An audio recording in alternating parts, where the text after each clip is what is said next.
Hi everybody. Hope you had a nice day yesterday.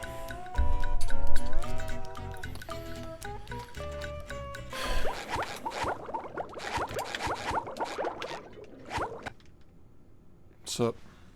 Hey Gary, what's up?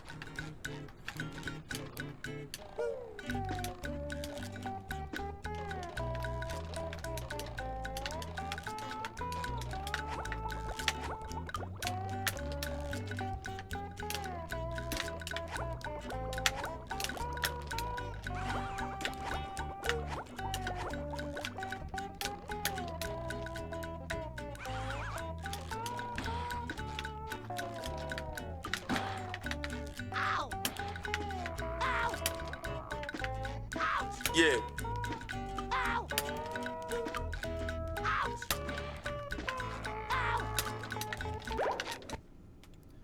Ow! Needy, thank you for 28 months. Welcome back, everybody. Thank you, Big Fart. Appreciate it, man.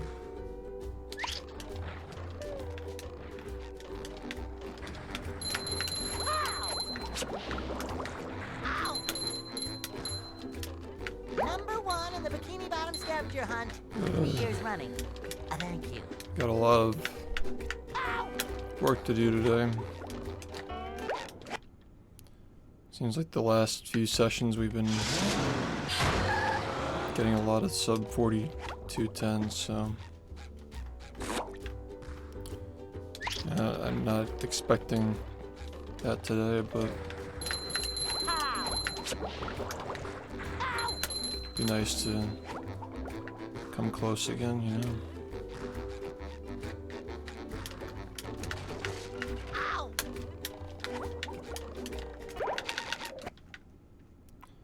I've been up for a little bit.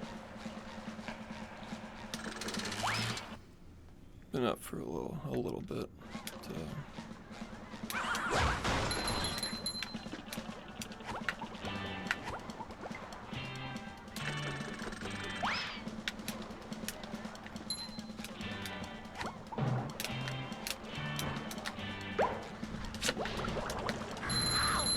You've just met the Sponginator. Hey guys, thank you. Thank you, everybody.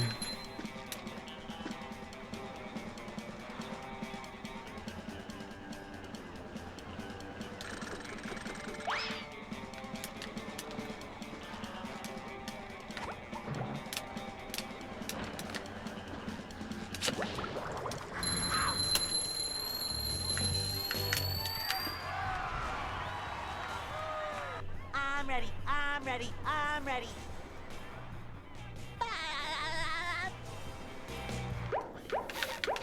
Thank you.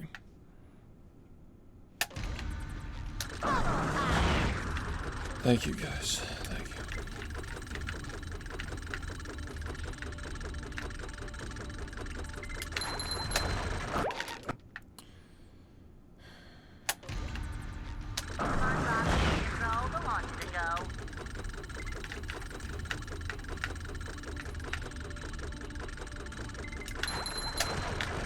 I'm sure he knows. He missed you guys last year.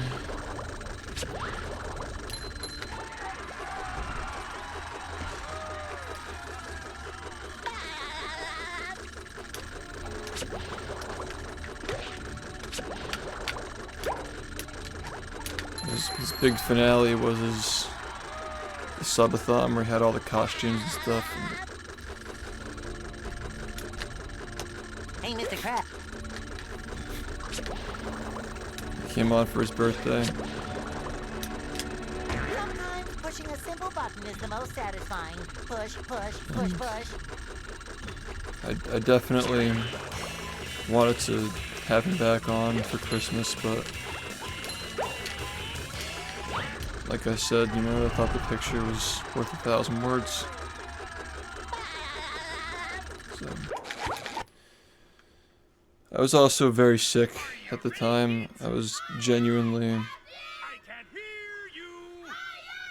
coughing a lot and very sick, and I don't think that we want to remember us together with one of us being very sick. There's just never...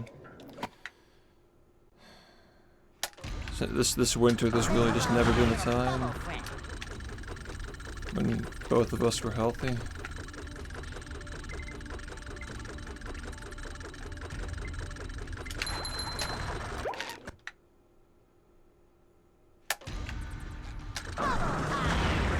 But he knew he was a superstar.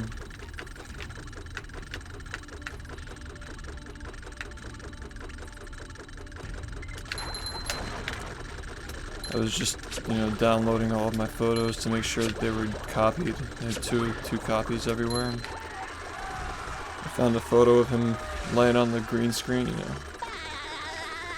Remember the subathon last year?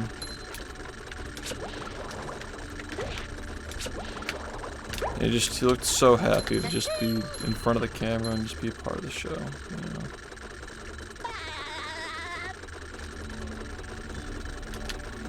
Hey, Mr. I just can't get this button.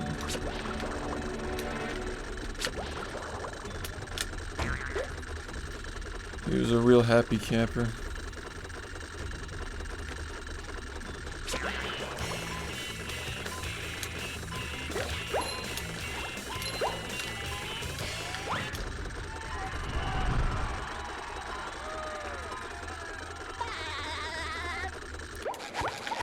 We just didn't know how long he was going to go for. Last month he wasn't really purring that much, which is... I know you guys can't even imagine that. That idea of him just not even purring. He was either snoring or purring at all times. If he wasn't doing either of those things, it was strange. Something was wrong. So he was the best ever.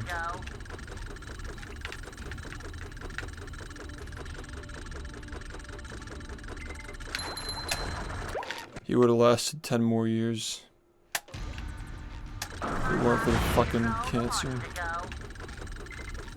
He probably would have been able to meet my kids.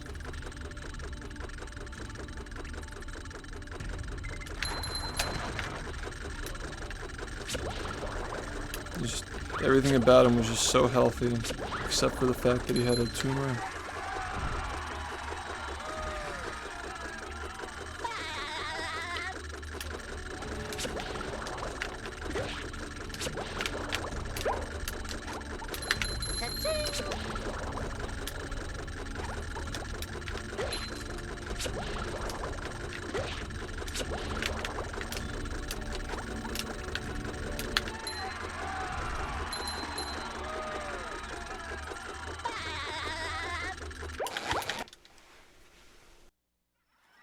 Are you ready, kids? Aye, aye, Captain! I can't hear you! Aye, aye, Captain! I was gonna start bringing him back on, actually. This month I was really considering starting to reintegrate him because I felt like maybe it wasn't cancer, maybe he just had a stroke and he recovered from it. His head was tilting for a while even after he stopped falling over back in 2022. You know, after a while his head stopped tilting and we just started to think that he just had a weird moment. Like his little brain just just had a little weird moment, and he was, from then on, he was just gonna be all right. But I noticed around Christmas time he started to not really have an appetite anymore. He started to eat less food, but he was also getting bigger in his stomach, and I knew that something just wasn't right. I kind of blocked it out and didn't want to think about it. Like what was actually going on with him, what that could possibly be. And we said it was, you know, the steroids are making him bigger, but it was probably spreading throughout his whole body. I don't mean to, you know, at the end of the day, our memories on this stream are gonna be all the stuff that was recorded and all the times he was on the stream and all that, but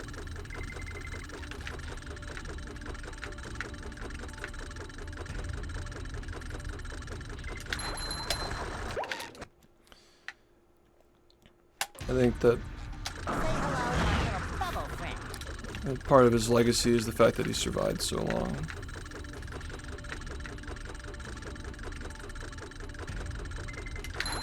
He gave us a whole year of just kind of just being a regular old cat again. But he was a superstar for many years.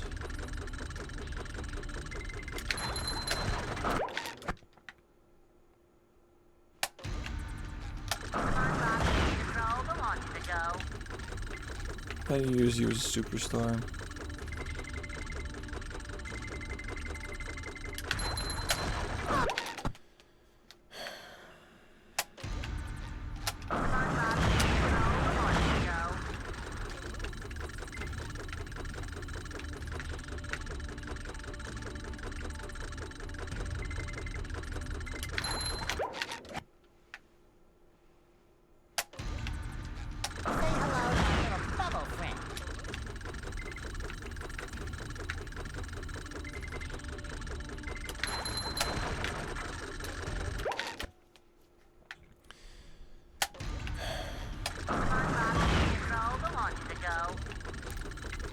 His whole life, I mean, I rewatched so many videos.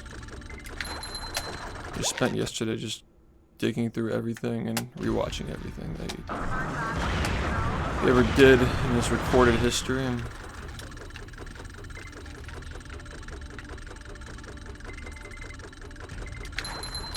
there are going to be a lot of pictures and stuff on people's phones, and we got to get those preserved as well. But he was a little baby. I have a video of him when he first came home, and he was so fast and quick, and he used to jump around and chase stuff and play fetch, and yeah, I think that very quickly he kind of just became pretty lazy. He really liked to lay around and chill out. I think that was probably best for him, or maybe he learned to do that because, you know, he was growing up in a family with we were a little crazy. he tolerated a lot of rough play, a lot of like, you know, like physical love, you know, making him dance around and like carrying him the wrong way when I was just like 9 years old.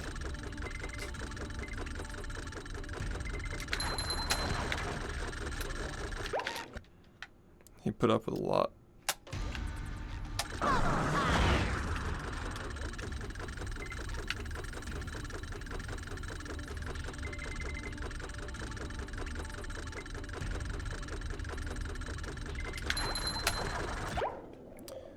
Thank you, Fishman. Thank you, ma'am.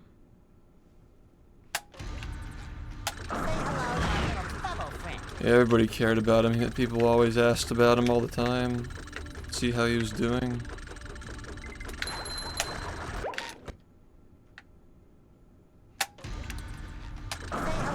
But I tried, after his birthday, I said, you know, this is probably as good as it's gonna get for him. And I didn't feel good about bringing him on during the subathon in person because you never really knew with him, and also I didn't want him to be like a sale, you know what I mean? Like just like part of an incentive or something like that. Like, it's just a lot of things changed and a lot of things were going through my head after this all started. But I know that during the 2022 subathon, there's still that little last part of my childhood was still sticking with me. I thought he was gonna live forever. Yeah. So I know that whenever he was on this stream, he was always on in good faith. And he helped me a lot. He helped me a lot with my stream. He helped me grow my stream a lot. He helped me grow. He helped raise me.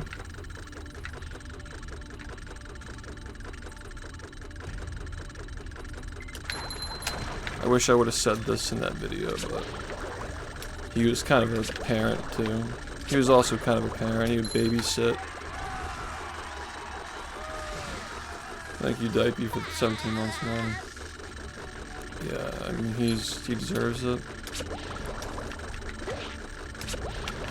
I just don't think that most people could ever understand like how important he was in his role in keeping my family together for all these years and raising kids. And just like how calm he was even as a baby. He was a little bit hyperactive when he first came in, but you know, the thing is that he probably learned very quickly and how to balance everything out and just be very relaxed and calm and intelligent and thoughtful.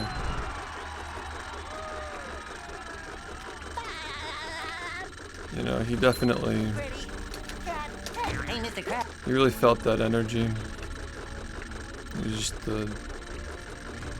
he was like glue for everybody to come together.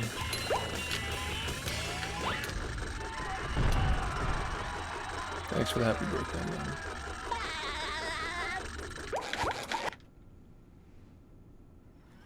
man. He really, really understood. I can't hear you.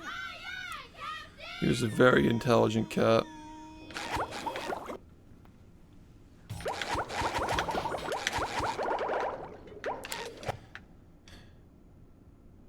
Very high IQ.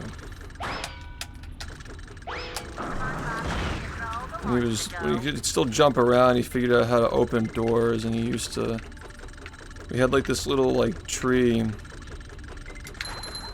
that we got for him. I think it was his second Christmas. It was a little tree that held lollipops. I really hope that we still have that somewhere. But he was so silly, like he would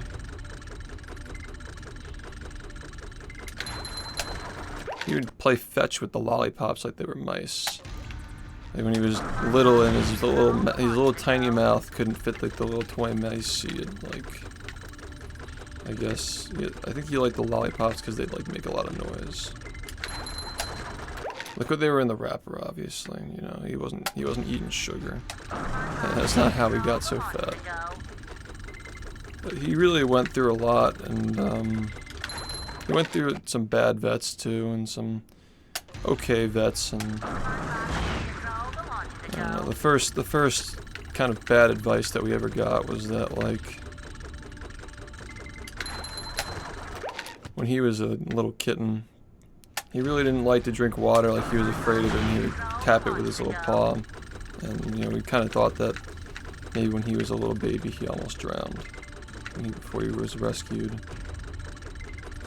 So we got him a water fountain that, like, just played, that it was like a stream where he could drink the water from. But, and again, now we think that, or at least what I remember us thinking, was that he had gingivitis already. Like, he was predisposed to it when he was in the wild, but when he eventually got a little bit sick because the fountain was growing mold. Or at least, like, you know, maybe we thought. Their immune systems are pretty strong, but I don't know. That was the first time that we really kind of thought, like, oh no, Sonny can get sick. And I was really, really young when this happened. I must have been like 10, 11 years old. And that was the first time I really started to think about, you know, maybe he's not going to be here forever.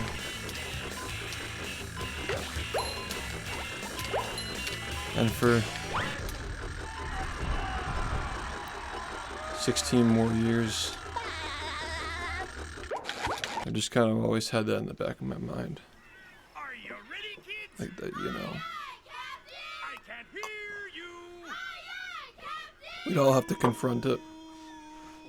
But everybody is just being reached out to in our family, and so many people are reaching out. And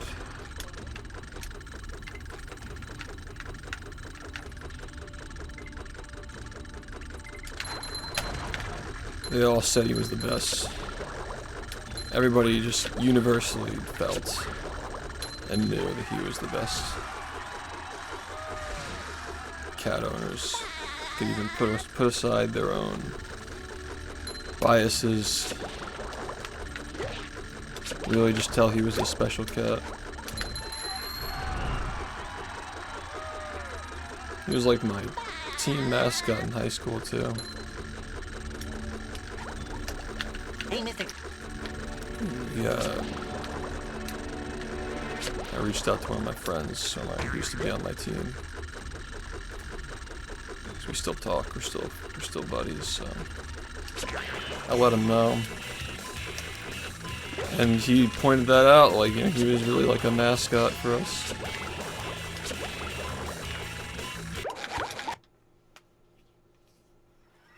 Are you ready, kids? Aye, aye, Captain. I can't hear you. I guess that's the only regret that I have is maybe I should have had those guys over at some point last year, but I did talk to the one guy that I talked to a lot, and we kind of agreed it would probably be pretty hard to bring everybody together in one place, but I bet I could have made the effort to do that. Just a lot easier when we were younger. It'll just get like so much more boring as we get older.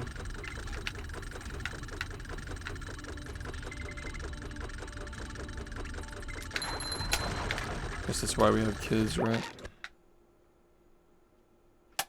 It's just teaching me a lot about, you know, like raising children and being raised, and, you know, like preserving memories and stuff. Because it feels like it's been a long time. I mean, like I kind of said this, I didn't want to draw comparisons or compete or anything, but I think it's fair to say that this is the most impacted I've been by any death ever. And I've experienced a lot of death in my life over the years. I really thought that by now I'd just be numb to it, but this is not easy at all.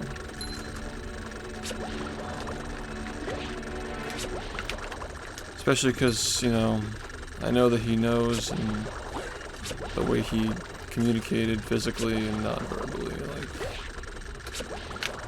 yeah, he was there, but there's still doubt that you can never get rid of, even if it's like that. Hey, Mr. Just creeps back in sometimes, which is why I recorded that video as soon as I could. At least, like, as soon as I could hold myself together for 20 minutes to talk about it, but I did the best I could, you know, in his honor, so.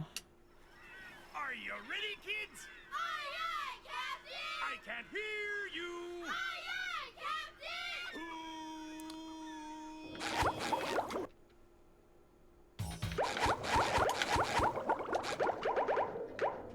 Well, that's again, like, that's the reason why every single time he got sick, every single time he started limping and falling over, he'd just go right back to normal. He was always...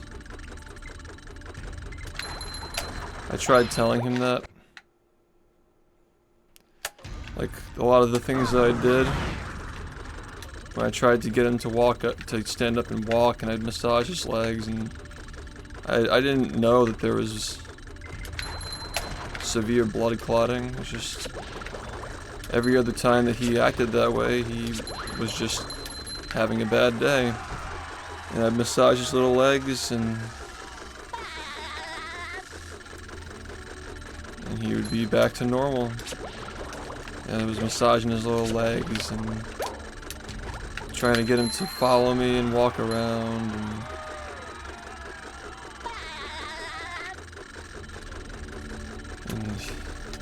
Hey, Mr.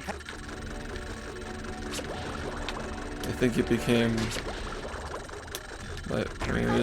it became obvious to me last stream that he was,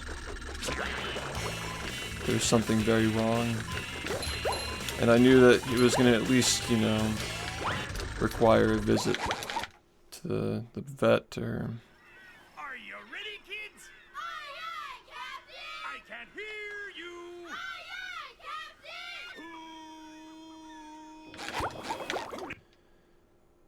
So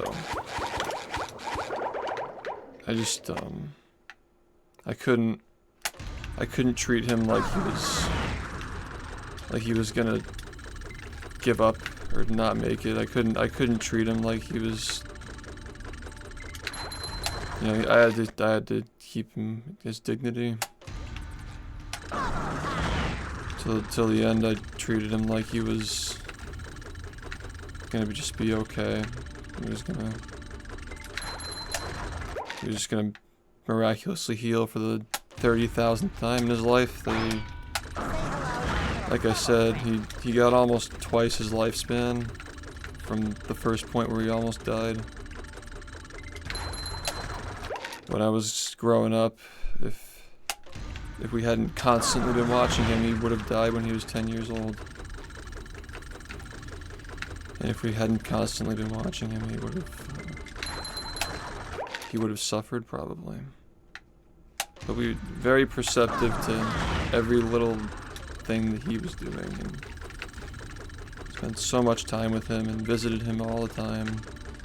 He was restricted to some few areas, some few rooms. He wasn't really allowed to go around too many places because of the stairs.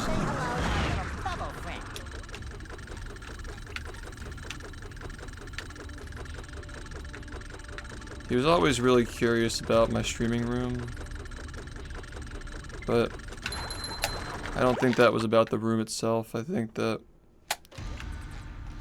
you know, he just knew that I was always going in there, and he just tried to always, every single time that I would try to open the door and close it so he couldn't come in because it's dangerous for him, you know.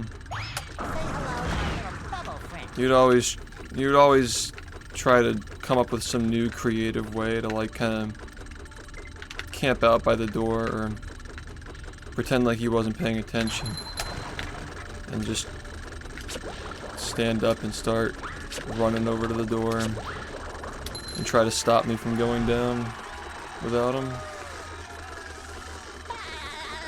But he understood, you know.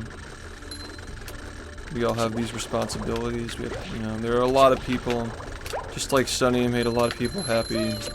This stream also makes a lot of people happy. And if his whole life was just dedicated to spreading kindness and holding people together, I think this is what he would have wanted. It's just to do what's best for everybody and, you know, stay strong for him. Because I think that we'd be even more sad if, Hey, Mr. Krabs. you know, he'd be sad. He knew, he always knew whenever I was struggling with the streaming or the game or the stupid internet stuff, he could always tell. And that's why I think he was really holding on for a long time. Last month he was really just hanging in there. And I think that he knew that I really needed this support to get past this 41 barrier that I've been through a lot of stuff since we started doing that. Especially thinking about him all the time and trying to keep him comfortable and keep him very well integrated into my life despite working so much. I think he could always tell. I know he could always tell when I was not having a good time. He was always supportive. And later that same week, after that 41 happened on Monday, was it? Saturday, he brought us all together one last time. And they said goodbye.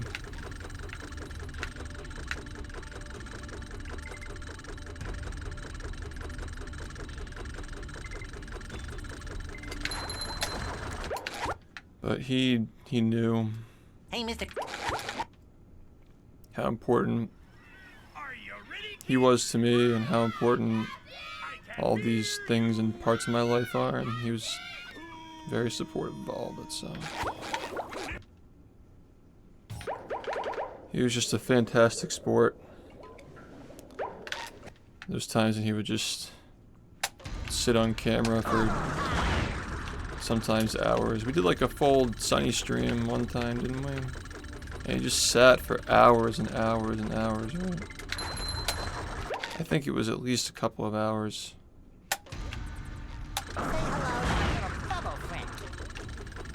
And yeah, sometimes he got uncomfortable and he wanted to get up, but that was only after hours of just sitting. Like, you know, he had to pee and he was having frequent small meals because it worked for him. I mean, whatever works for somebody that old, you know. It's not a lot of experimentation you can do when somebody's old and they just need to be comfortable. You really gotta just, you know, whatever works, works.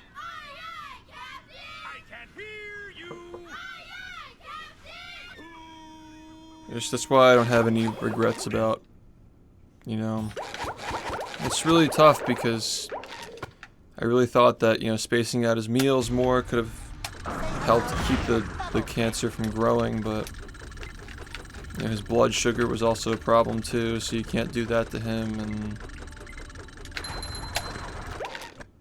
I'm just making sure that I really just try to really just like, that's why I'm happy that I keep all my streams, man. Just all these thoughts and feelings before and after. I'm just gonna have this forever, and all the times he was on the stream, I'll have that forever. And you know, with data storage and all that. someday I'm going to be able to fit the entire history of all this on a neck keychain. I'm banking on it, you know. I always local record, yeah. I have everything local recorded. Every single stream I've ever done from 2018 and onward. I have a lot from 2017, but it's very spread out. The first full month was 2018, or excuse me, was December 2017 was the first full month that I recorded literally everything. But I'm so happy that, I mean, it's really unfortunate that a lot of my clips got nuked, but Sonny was not really coming on the stream very often, except for that one time in 2017, and I think he came back at some point in 2018 or 2019. Like, he was not really commonly on the stream at first. Just...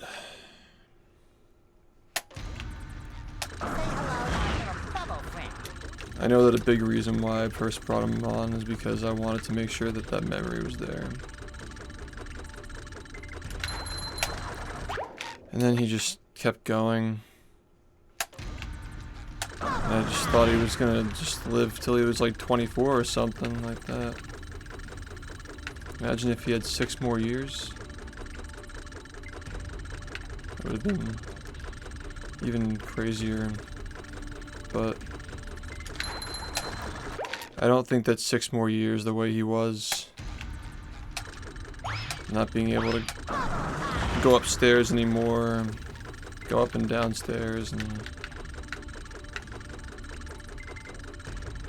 well, he could go up and down the stairs, but the risk of him tipping over and falling was the reason why. Yeah, all the stairs were blocked with like little baby gates, little safety gates, or doors, obviously.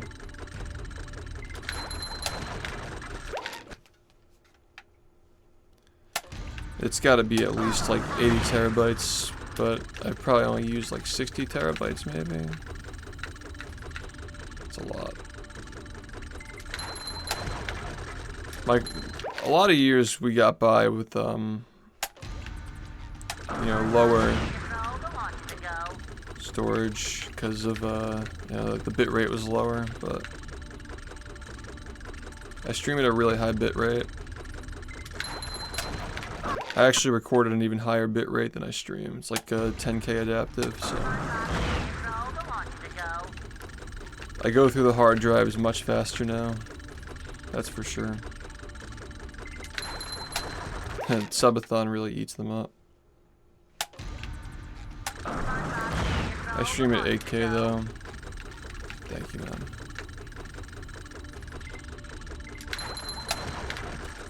I just hope that I never have to experience another loss like this in my lifetime. This just feels unlike anything else that I've had to... But I guess, you know, like, there are a lot of people who are older than I am that I think it's just inevitable.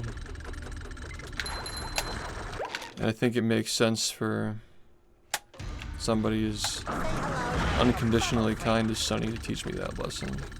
And he's taught me a lot of other lessons too, as I've kind of outlined earlier, even if somewhat vaguely. So,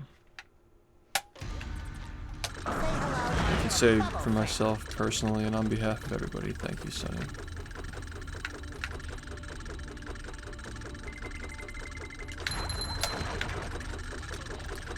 Thank you for everything. And everything that's to come.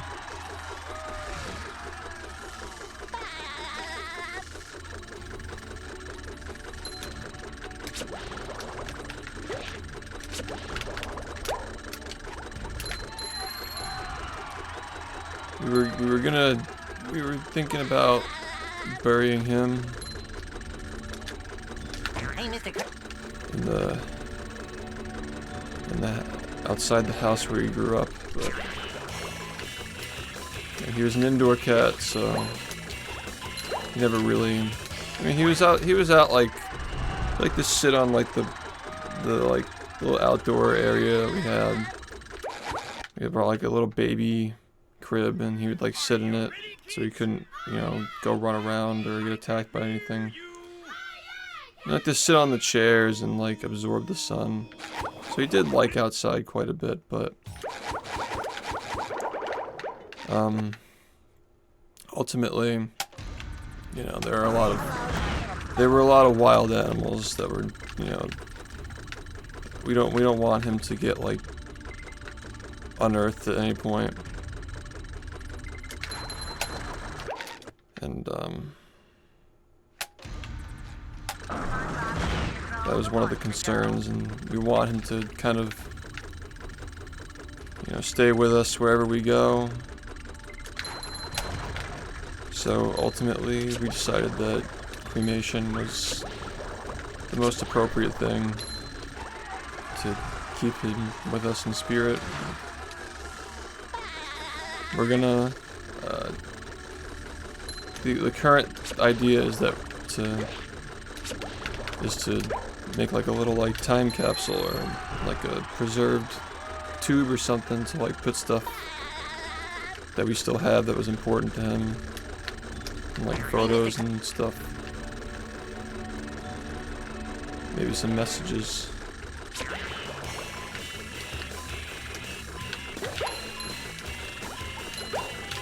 You know, like something that's not gonna, you know, the earth isn't gonna like grow into it and then have it in like a nice little box or something. And then we'll keep that in the earth outside where he grew up.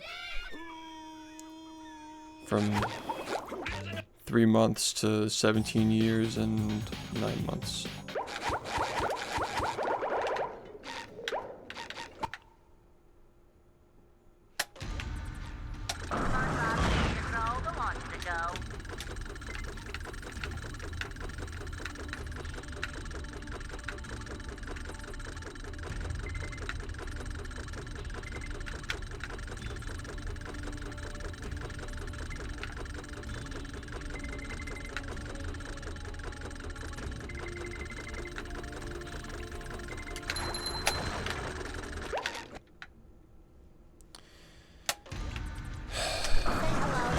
He really does deserve to have a statue or something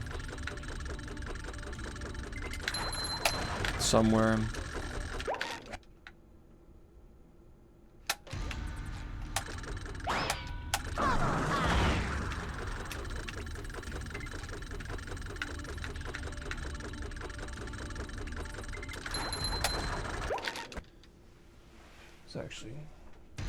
It's a very good idea.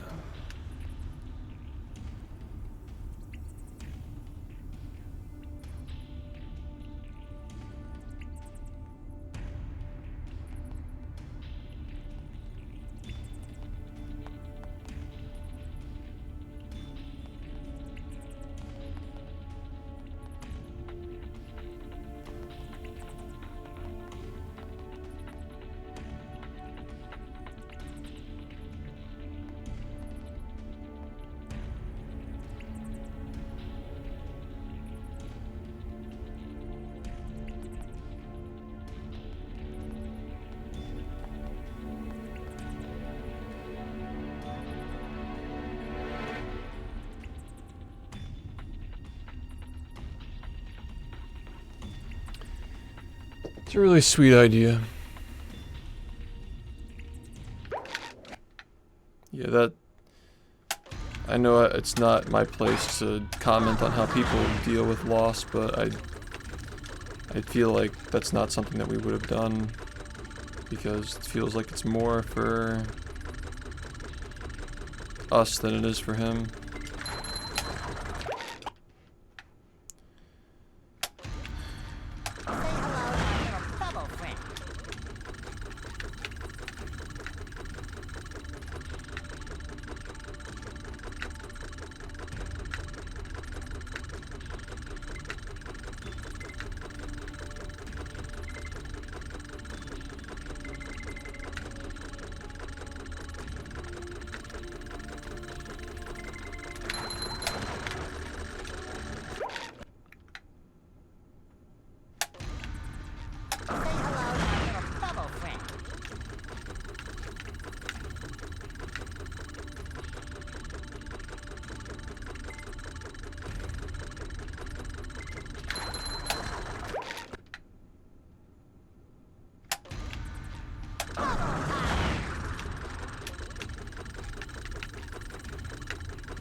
That's exactly what I'm gonna be doing. I mean, Sonny is just forever, just immortal. He's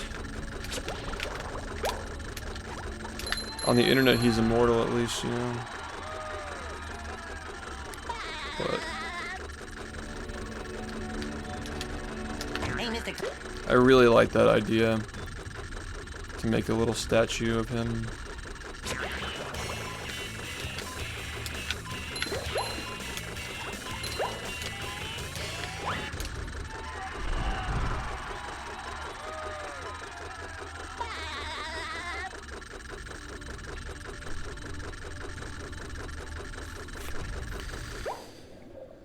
It's a really great idea.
The marmalade. Squid.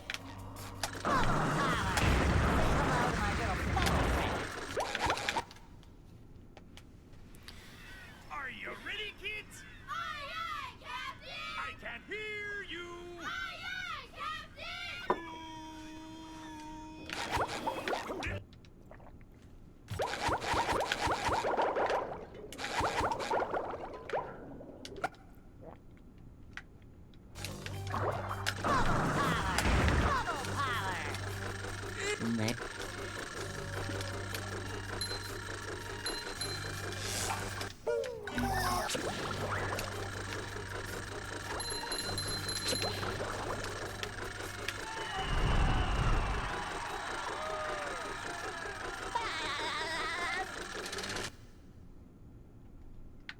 The marmalade. Squid.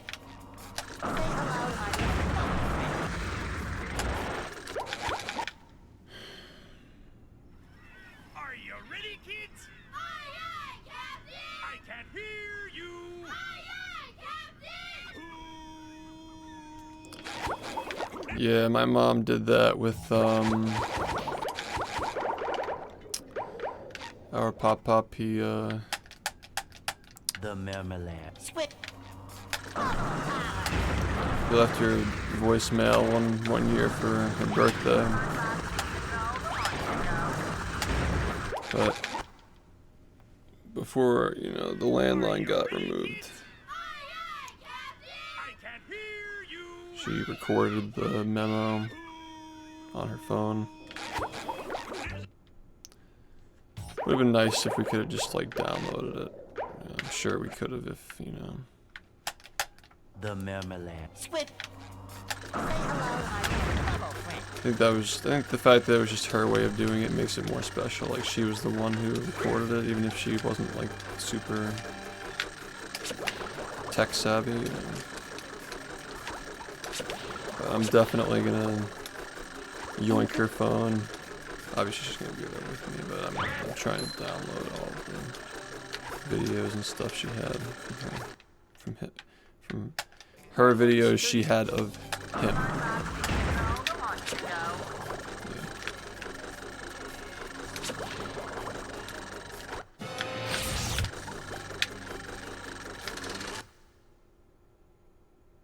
Say hello to my little bubble friend.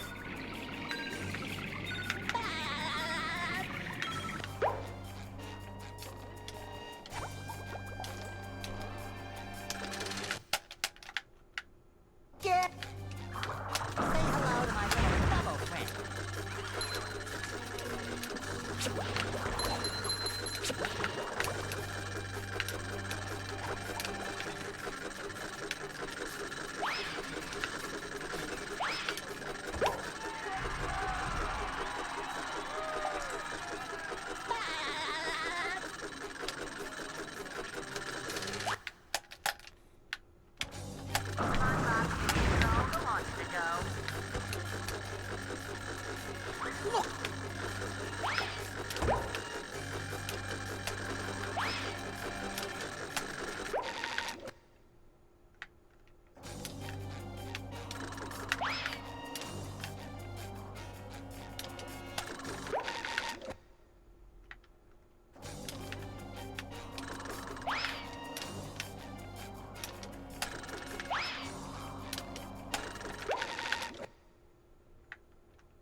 I also wanted to mention that I was originally gonna put, you know, like photos and stuff in that video, but I just wanted to have it as an unedited, unadulterated, single take.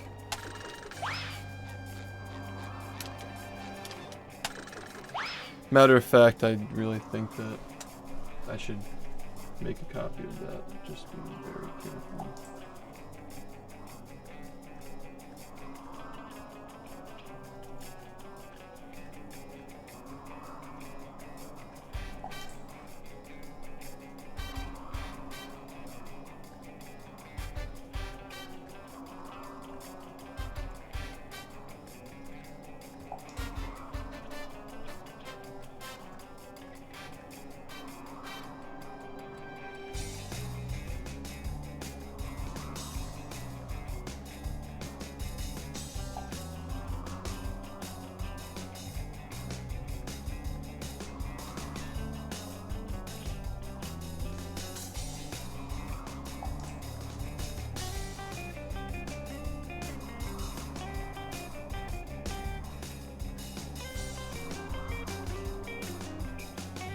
Well, I guess that's just how Sonny is helping us even after he's gone, is that, you know,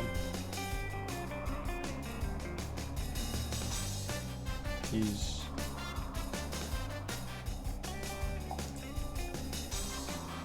helping you and your companion.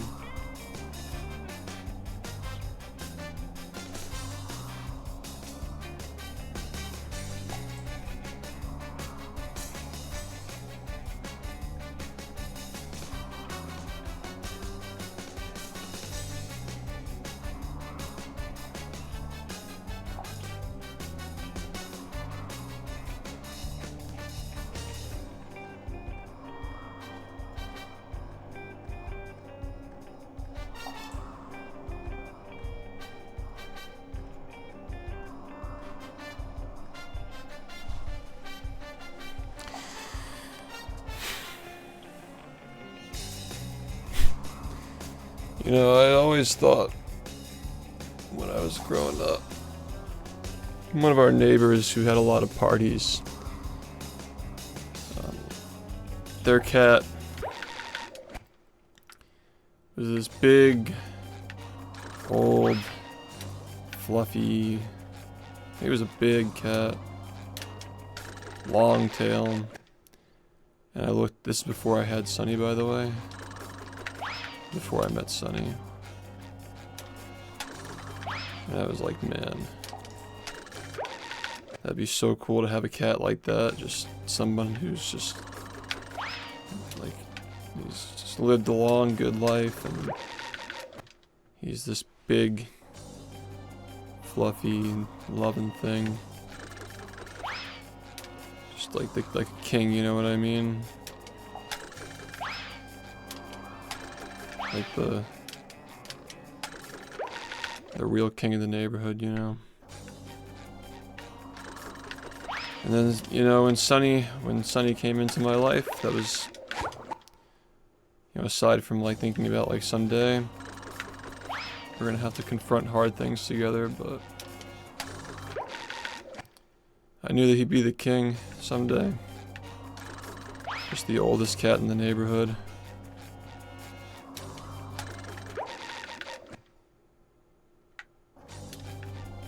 And he was a king.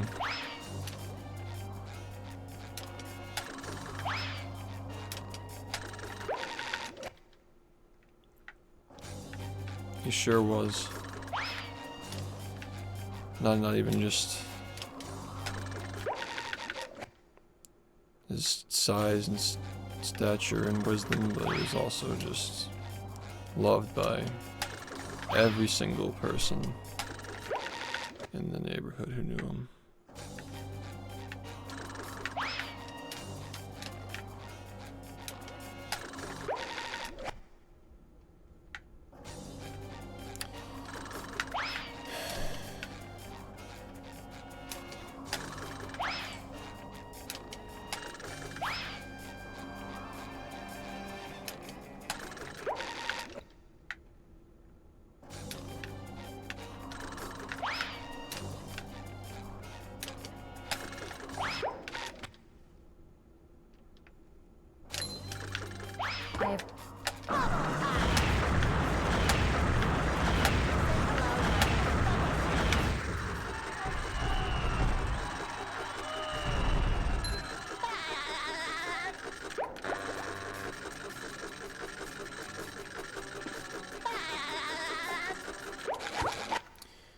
Yeah, moves are really hard for cats. Are you ready, kids? I can't hear you.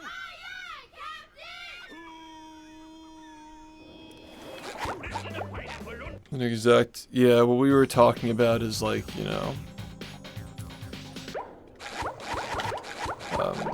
do you think that they would do that with like a statue, like a monument, like a life-sized monument of him?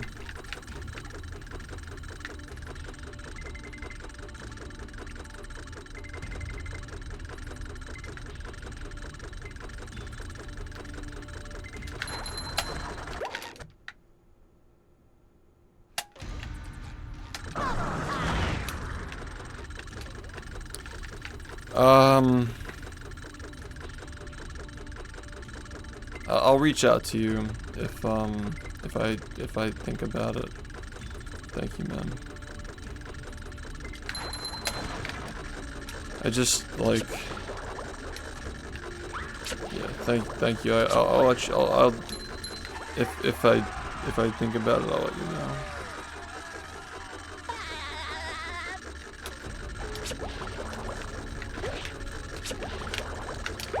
Yeah, that was a rule when I was growing up. Is Sonny wasn't allowed to have. Excuse me. Yeah. Sonny, he wasn't allowed to sleep with me in my bedroom because of the allergies and all that. Hey, Mr. But I still did it. I still brought him in my room and slept with him. I was so allergic to him for so many years.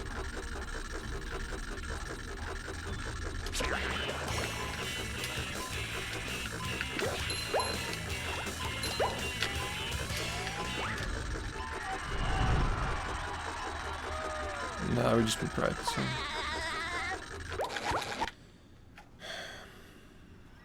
Are you ready, kids? I can't hear you. I think I had this like moment burned into my memory when I was. He must have been 3, maybe. Maybe 2, but I think he was maybe 3 years old. Sleeping together in like the master bedroom. I don't know why I was in there. Maybe like because there was like a TV there and I just was tired and I wanted him and I wanted to watch TV or something. But shouldn't have. I don't think I was supposed to be in there. But especially not with him. My parents didn't care if I slept in there, but you know. They really didn't want him, you know, near the bedrooms because of the allergies that you know, the kids had, you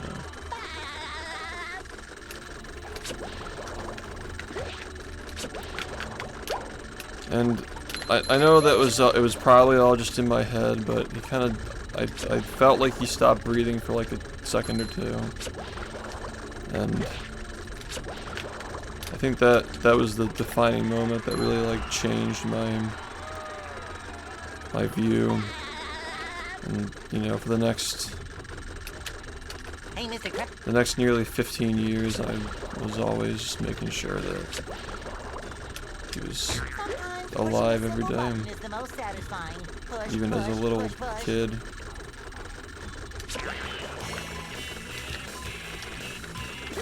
And it's probably because I was also experiencing death with other family members at the time as well, so that was something my mom pointed out. That could have just been on my mind. Like, death was just something that I was thinking about. Are you ready, kids? But I always envisioned like a tombstone out in the yard. I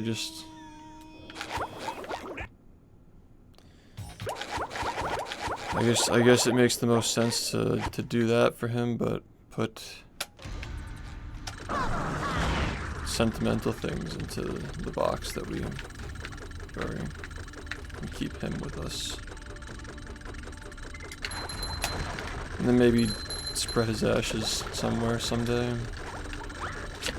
Because as much as we all love him and as immortal as he is on the internet and in the hearts of the people that he touched, you know, I'm not totally expecting my kids to want to carry around the burden of him. I don't think he would want that either. I don't like the word burden. It's not the word that I meant. But, you know.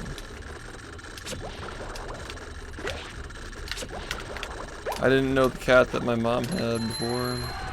I didn't even know the cat that was living in my house. Like, I don't remember that cat from when I was a little tiny baby.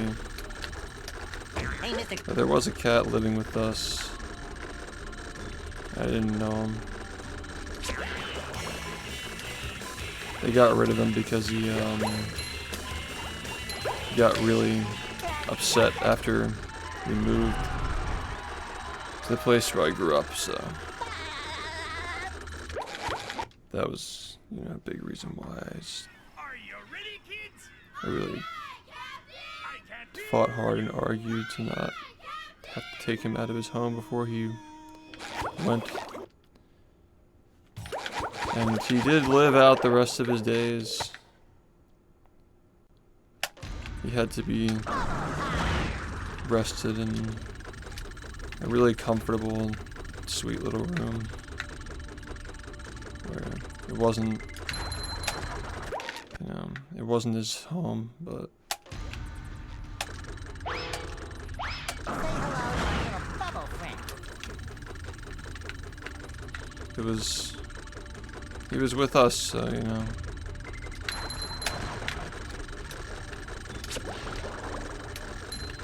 I'm just happy that it wasn't like a cold, horrible medical room. I'm just really happy that it wasn't like that. And we got really lucky with the vet recommendation. He's had many vets, but this was definitely, like, these people really cared about him a lot. And my mom said that I think that she Hey, Mr. could tell that the nurse, or the doctor, I can't remember because I was just definitely thinking about other things, but she was very, very sad about him. He had a big fan club everywhere he went. Not just here. Are you ready, kids? I can't hear you.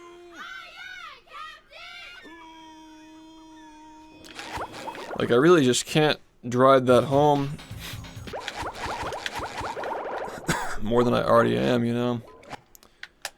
Everybody loved him. The Marmalade. Squid. Say hello to my little He was not your average cat. Every cat deserves love, you know? Every cat deserves love from their families. But he was fortunate enough to live a life where he was just, every single person loved him. And there wasn't a single person who, even if they were afraid of cats, didn't like him. Everybody loved him. Where are all the security?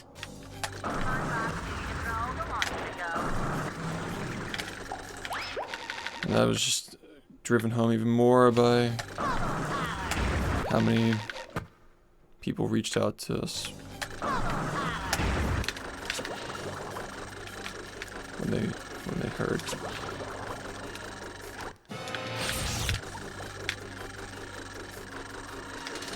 Wow. I'm really having a hard time today. Are you ready, kids? I can't hear you. Thank you. And he's still having an impact on people. None of it was in vain. We did the best we could. The Marmalade. Squid.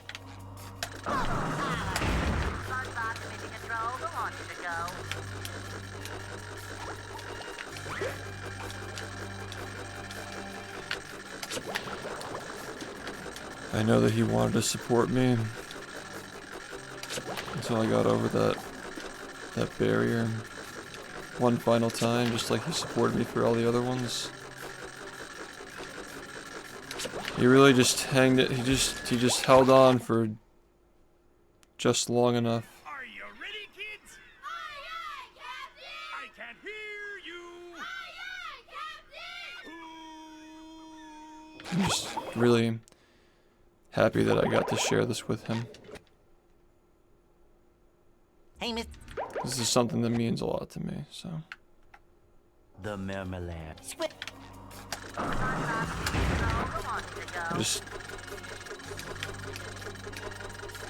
I always think about if by then I got to see all this stuff that I do now. But I know that for him, he was not just aware of it or just watching through a window or something, like he was part of the show. And that was a gift. Where are all the security? Because I've grown and changed a lot over the years I've streamed, you know.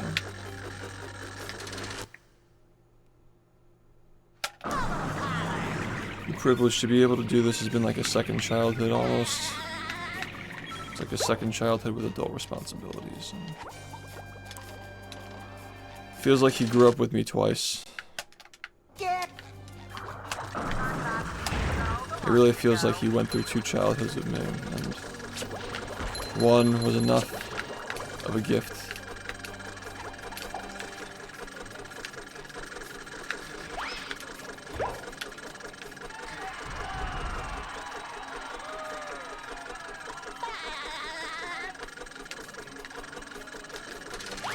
Yeah, you gotta keep up with your pets. Before I started commuting to school, I really missed him a lot. It made me miserable. I know that they say, like, oh, you get over it, but he was never gonna get over it. He missed me so much when I wasn't home.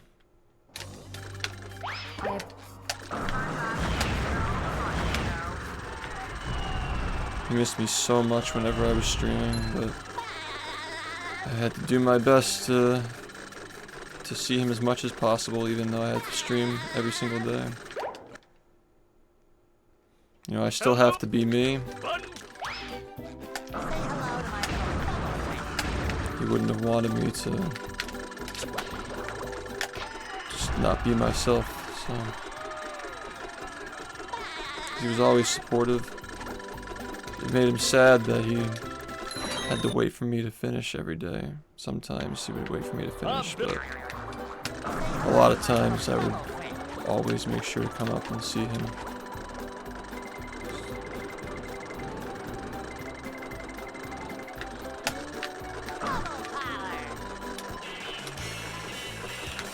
So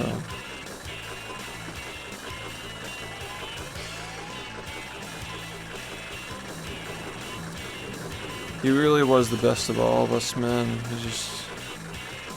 He never had a mean bone in his body. He never destroyed anything.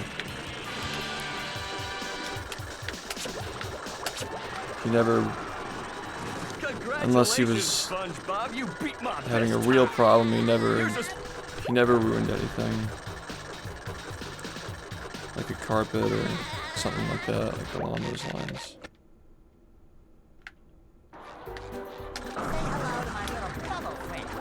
Even when he could barely walk, he still walked over to the litter pan and used it because he was so respectful and so smart.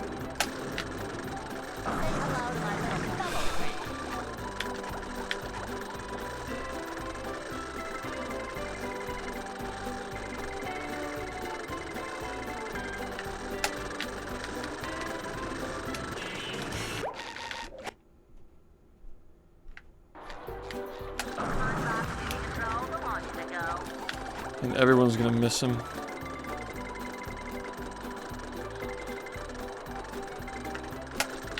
But my mom knows that I'm gonna miss him the most.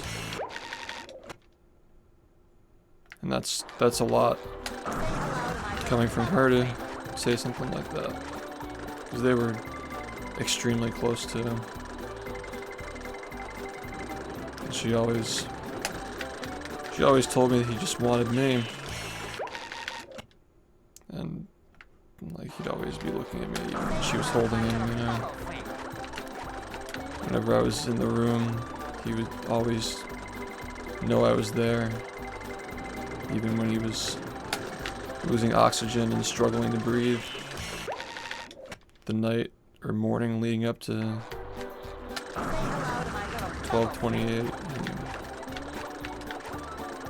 he knew that I was sitting there, and he turned around so quickly just to see that I was there. He always knew.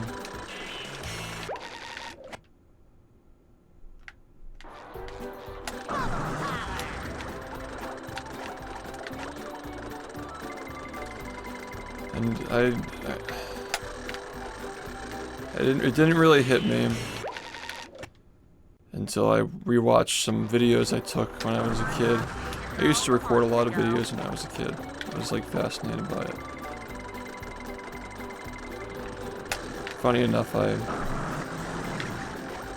saw a video yesterday when we were all watching videos together we took the PlayStation 2 on a vacation where we're clearly supposed to be going outside and doing stuff, but we were just playing this game in the hotel room. My brother was playing it, and the look on my face, I was so frustrated that I couldn't play it myself, and I was getting really impatient and like coaching him, and really like getting frustrated when he would skip dialogue and like want him to appreciate the game. And this is before Sonny was even born. This was 2 years before he was born.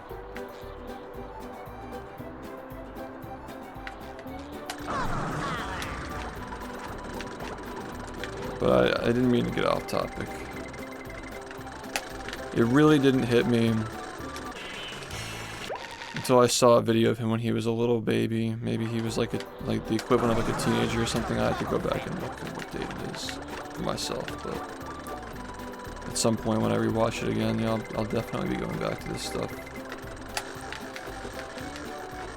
He was like hiding under the Christmas tree. It was probably his first, or I think it was his second Christmas. I have to guess. And already at that point, my mom was like, calling for him to come out from under the tree, and she was teasing him with like a little toy or something. She was like slapping her leg or something. And the first thing he did when he jumped out from that tree, because I was standing there recording, he jumped out. And he ran straight to me.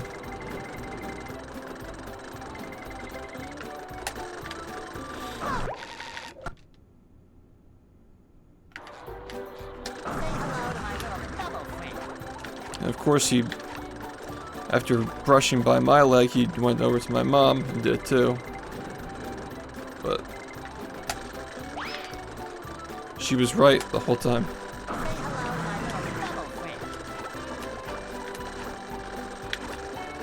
He just always wanted me first. I really try not to indulge in stuff like that. It's not competitive or anything. But it was not like I needed to validate any kind of opinion or something or see for myself. I was just watching this video, this untitled video with nothing but the date of the recording. And it just really hit me there,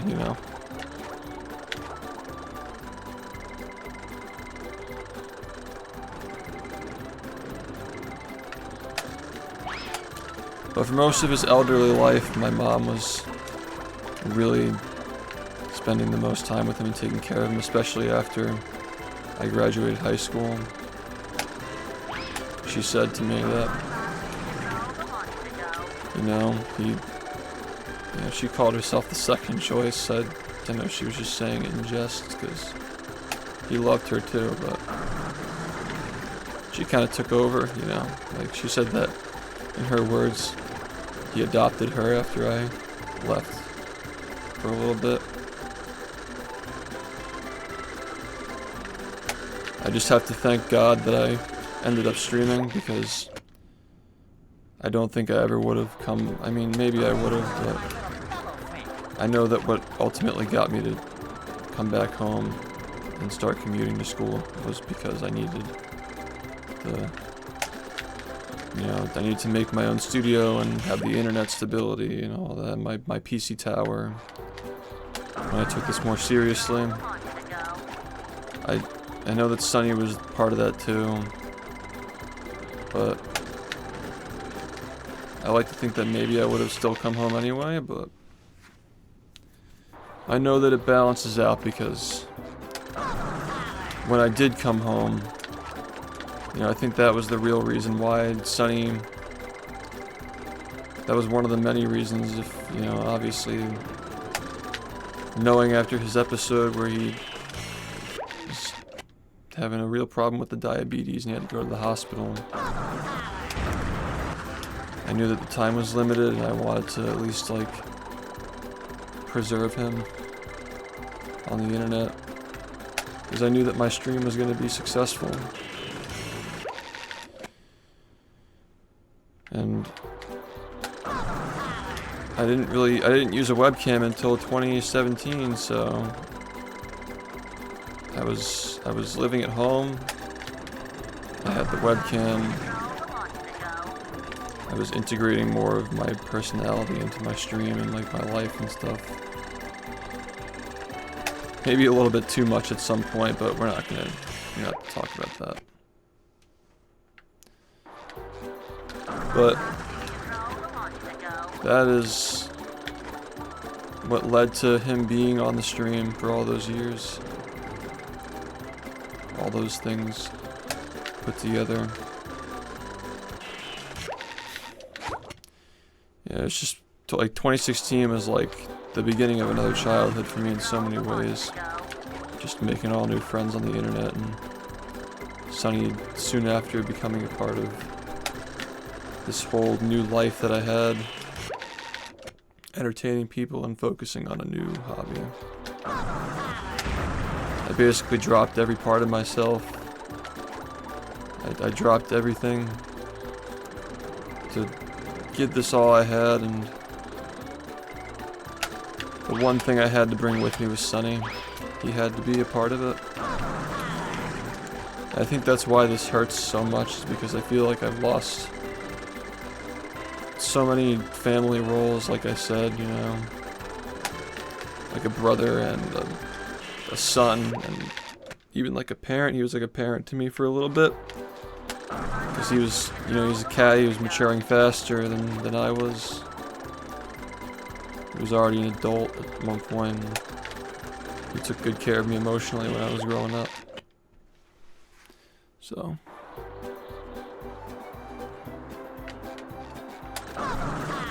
he played all these different roles in my life, and then on the stream he was my sidekick, my partner.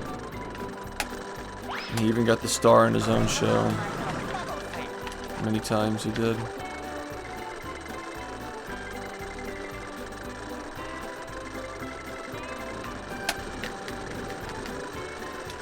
He got to star in his own trading cards too.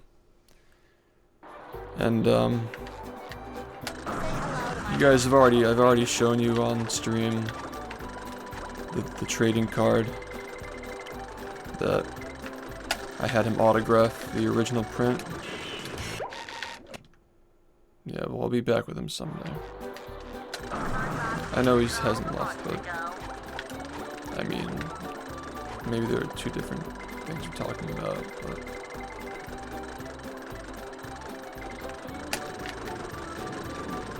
I think that more than one thing can be true.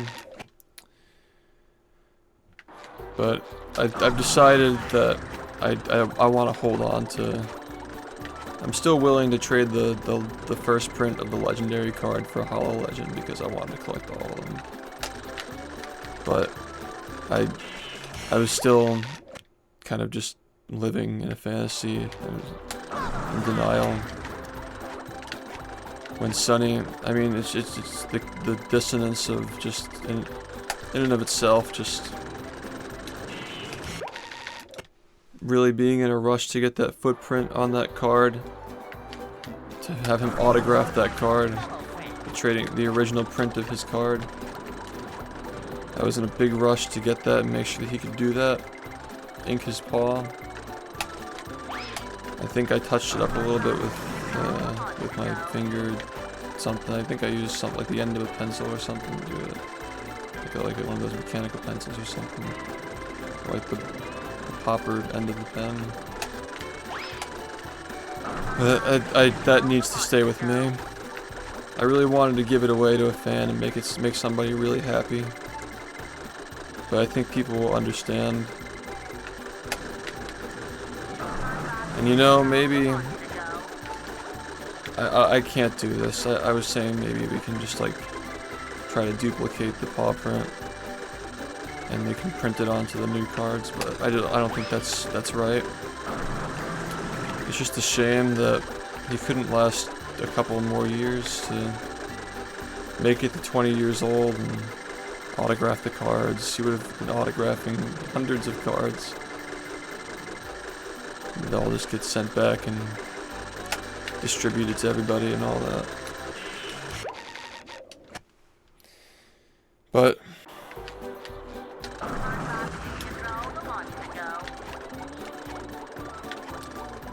I think this is the way it was meant to be.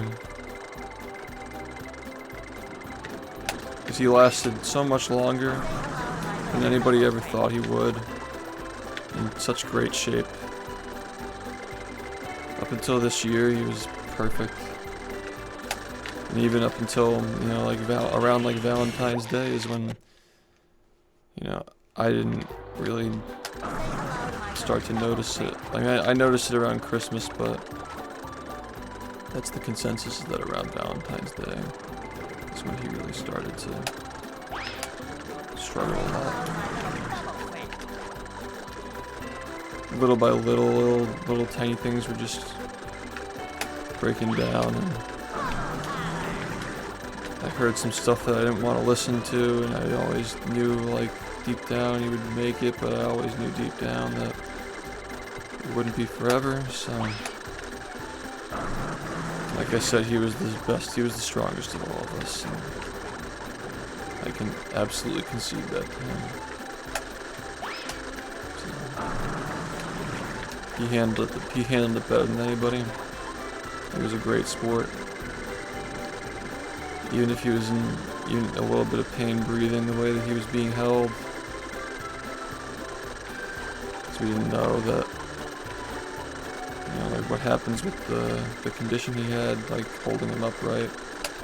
It was tough on him, but he still smiled through the whole thing. Still did the little squinty eyes. Still was winking at me. Gave me that one last wink at some point that night.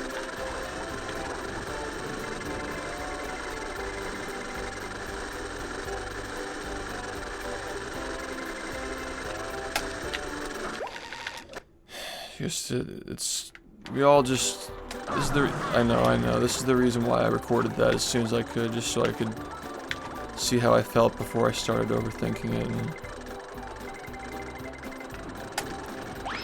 I was gonna say, I believe that it's inevitable that we're going to always want more, but all that mattered is that he was happy, and like I said on the other recording, that the rest is for us to deal with. Not even deal with is, that's not even the right word, it's just to go back and remember what he was like when he was alive. Just all of him, his whole life, all his different phases, and his little toys that he liked, his beds that he preferred.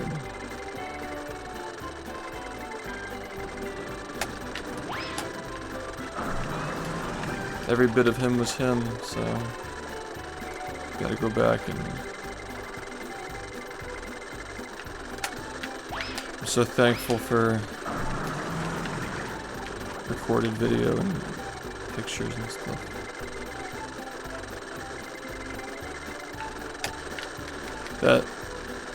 That camcorder I got from one of my birthdays, and it was like 6 months.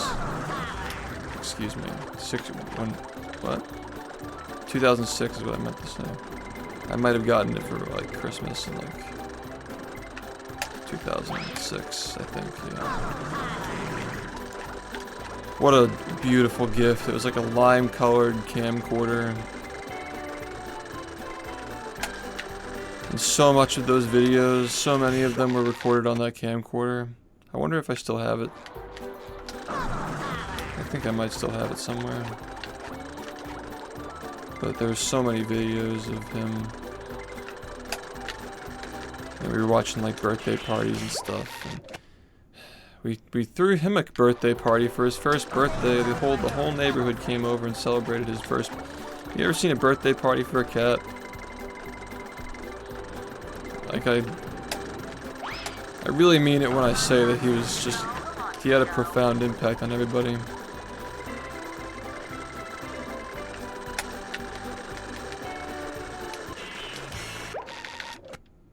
He was just a person.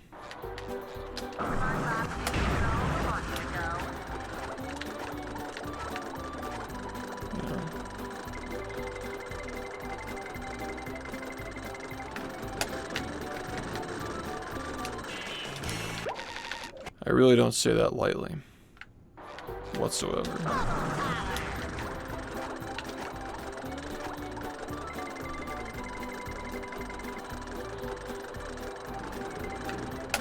He was just like a boy in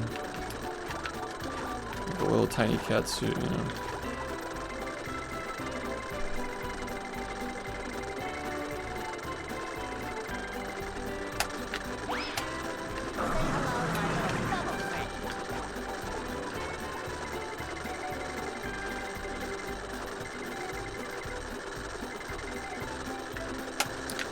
I still called him baby till the day he died. He was just always my baby. Since half his life he was my baby because he, like I said, he raised me. And I guess when he literally was a baby, he was also a baby too.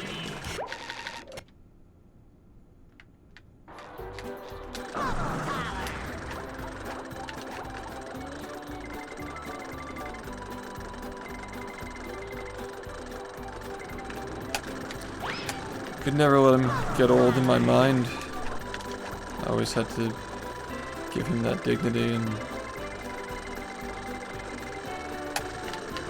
always treat him with respect. Because I know that he knew. He was aware of everything.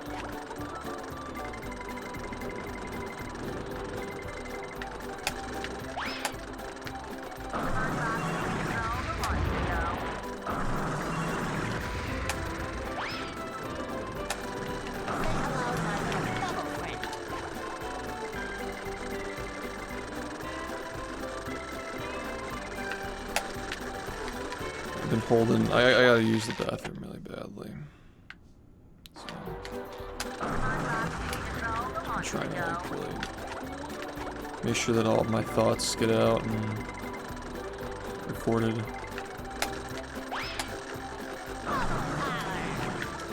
So I can always have them. It's one of the ways he lives on.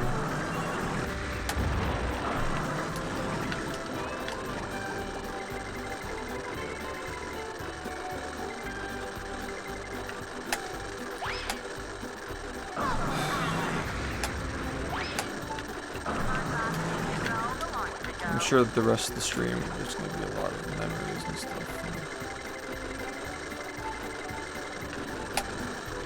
Part of me kind of wanted to start streaming later today because I kind of just need to ease into this and, you know, experience more of like more quiet chat.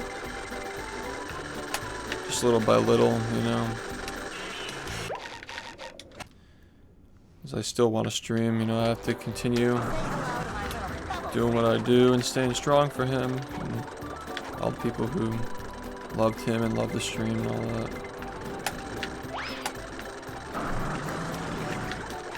But little by little we'll get back into, you know,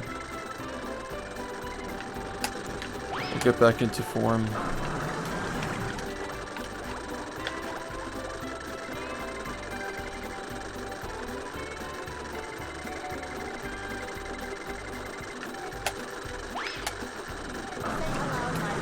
And you know, there's something that really came over me that I also want to talk about too. When he passed the rest of that day,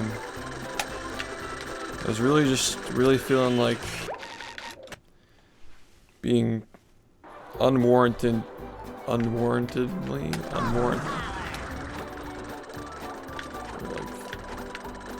what's the word for it?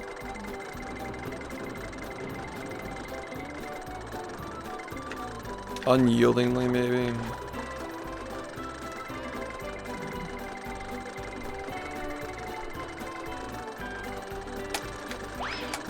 I'm talking about like unconditional kindness, right? And I've always I'm watching back to these older videos of us growing up and seeing that there was a certain point kind of early on where I started to become kind of bitter in general. And it's been phases throughout my life when I was definitely at my happiest when he was. It was movie madness, when fancy movie and all that. When the stream was doing really well and my audience was all enjoying the show, just like him being a big part of the stream, and we were all together. Everything was just kind of like working out perfectly. And just like, I'm so thankful that he gave us that. Because a month after that subathon ended, things started to get really sad. And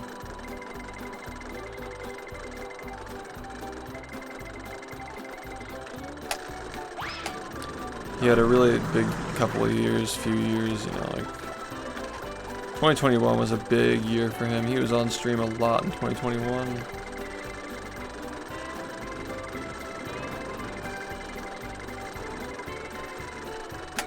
I think he was having some issues that I don't really remember. He was always having health issues and medical issues. So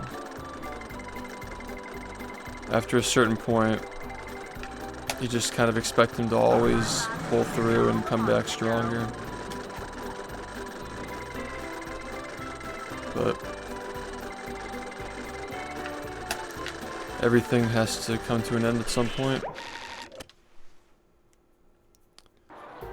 He just always impressed me. Just defying odds like that. Like I said, he was an inspiration. That was one of the first things that came to mind. He was also an inspiration for just kindness. And it kind of just hit me when I kind of felt like compelled to just be kind to everybody, and however long that feeling lasts for him. That's what makes me think that, you know,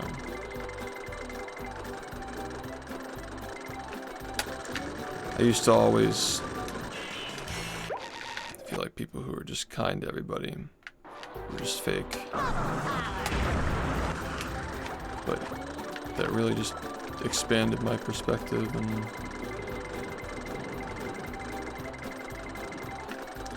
sure, there are some people who just fake kindness just to try and win people over and stay liked and all that, but there are definitely people out there who are just kind unconditionally. Something just fills them up. And maybe you'll never know why or what that reason is, but someone or something touched them at some point, and that has to be why. They're just not capable of ever being mean. and I don't know how long I'll feel this way for, but I think that just getting the feeling of that, or just feeling that way for even having the privilege of feeling it for a day, is an expand perspective that is invaluable to me, and I would never have come to realize that. If it weren't for his final lesson to me, I guess. I don't like the word lesson.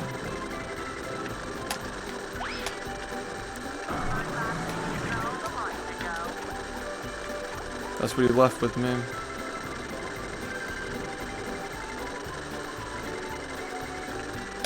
Along with the other things that I mentioned, you know,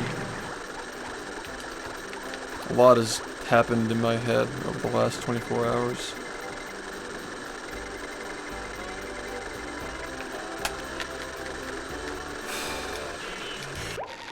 I know that he wants me to return to form as soon as possible.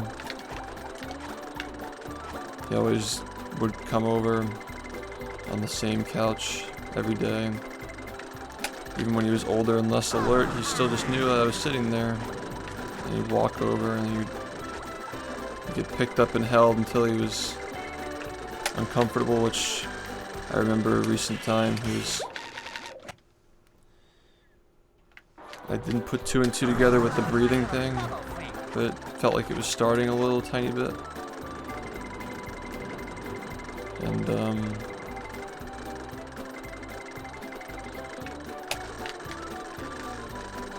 I'll never forget that when I put him back down that one day, just to try and get him to follow me back into the kitchen. There was that one day when he wasn't following, and he was sitting there when I went back, and he looked up at me,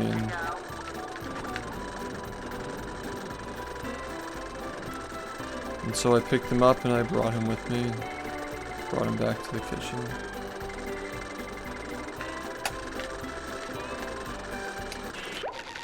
Yeah, he loved that kitchen. He lived by the dishwasher every day. See the whole house at all angles, like right in the middle.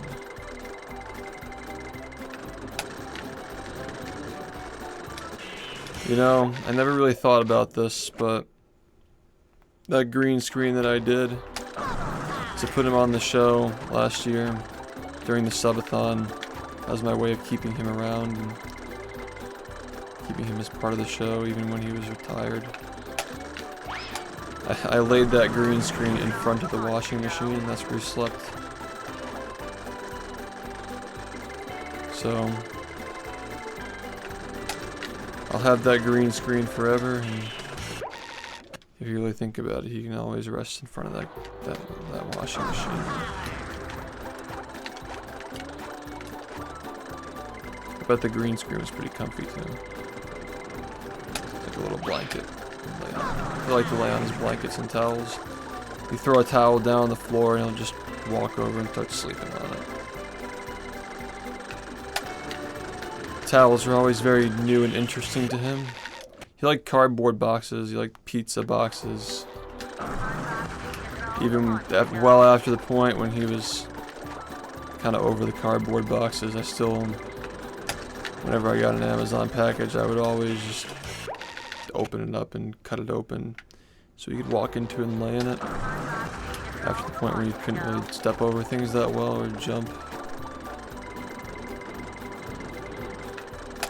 He loved pizza boxes. The pizza box was like this thing. It was like nice and wide, had the low cut so you could step into it and lay in it.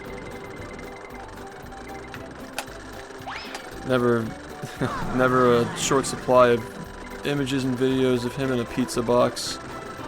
Just says fresh hot pizza on the side, and you got this big orange blob with a big cute smiley face inside of it.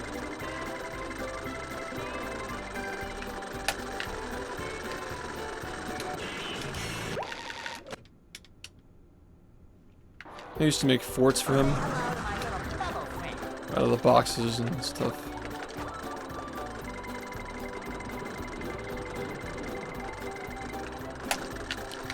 I really gotta go pee now.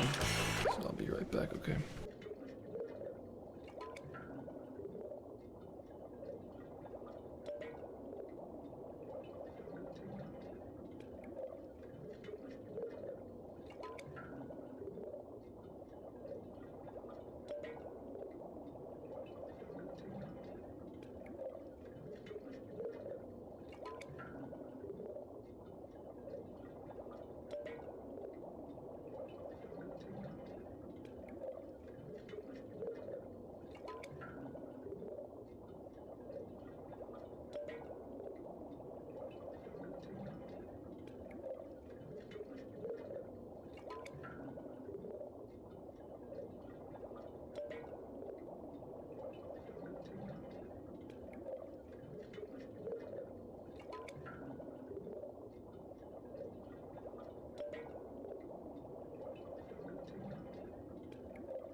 Yeah.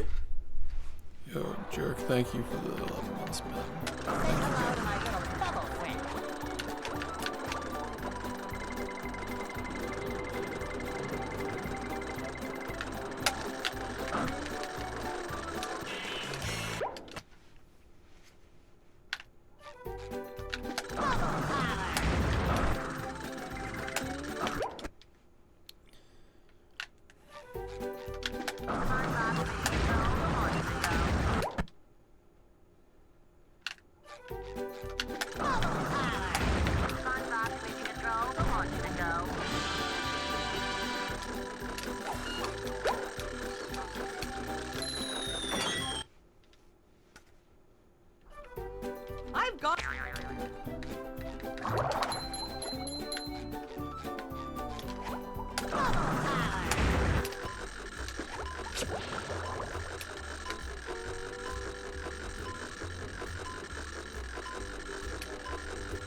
hello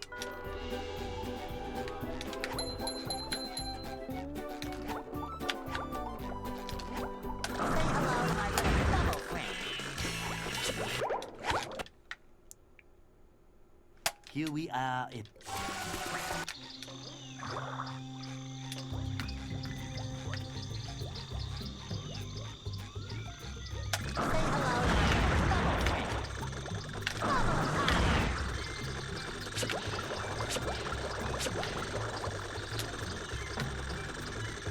Huh?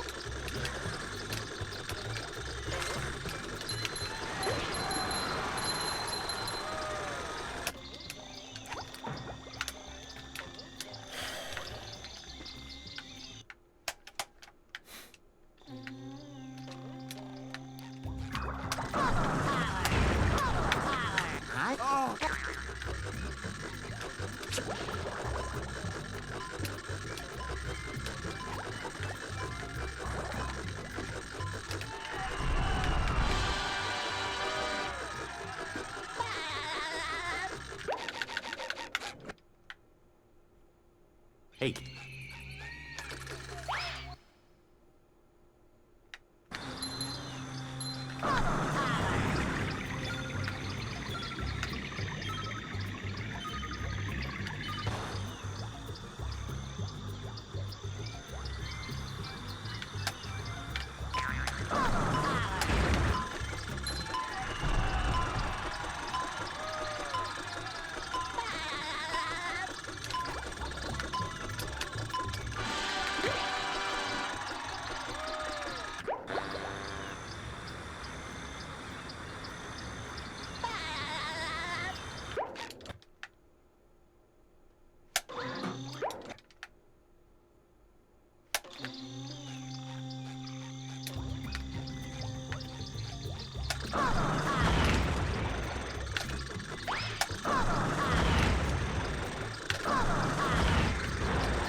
card. That's cool.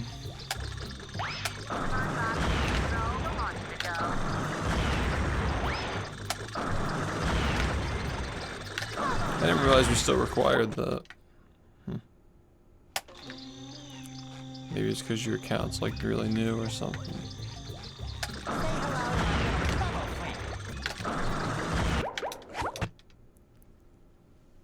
The graveyard.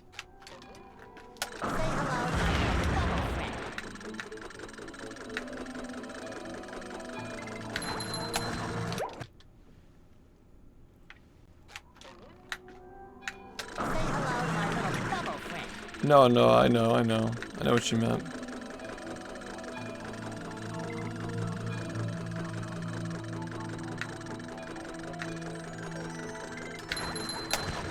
I'm just saying, I guess your Twitch account must be really new.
Thank you, ma'am. Always appreciate it.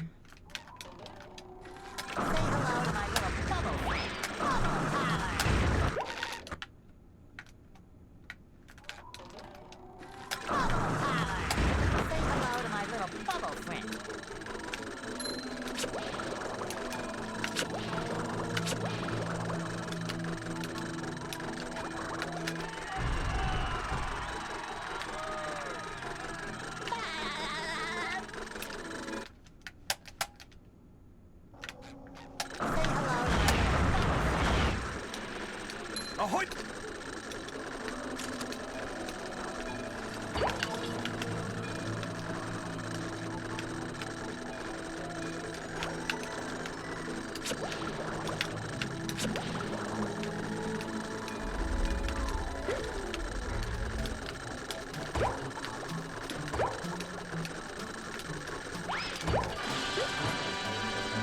Thanks, dude.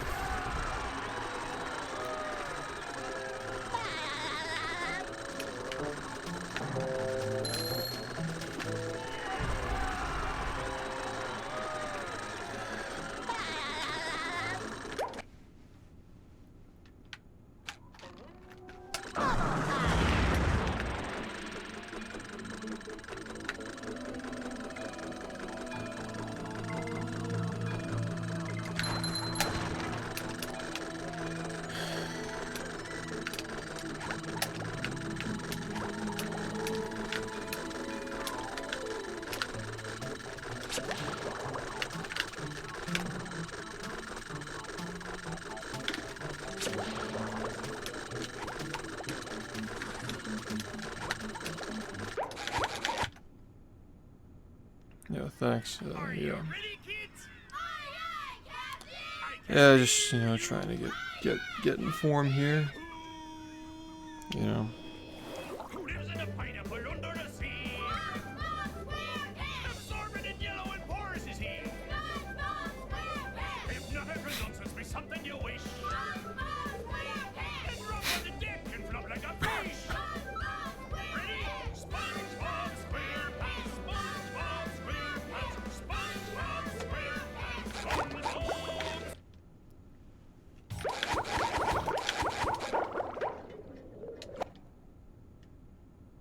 The graveyard.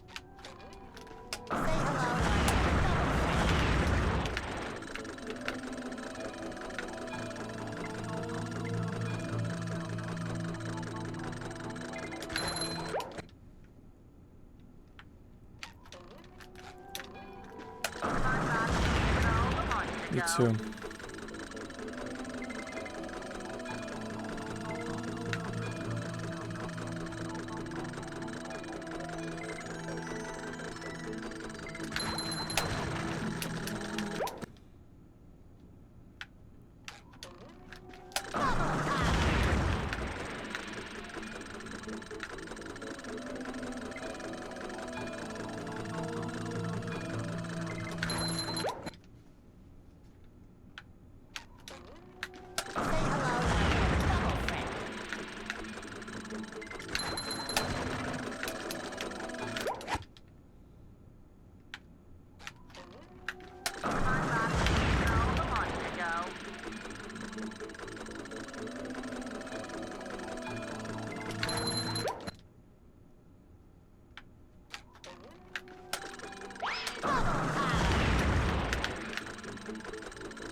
There are some things that I will be labbing in the near future, hopefully.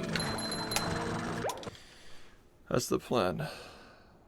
But we're always adding things that were not considered viable, like until recently. Just a gradual process of getting it all in.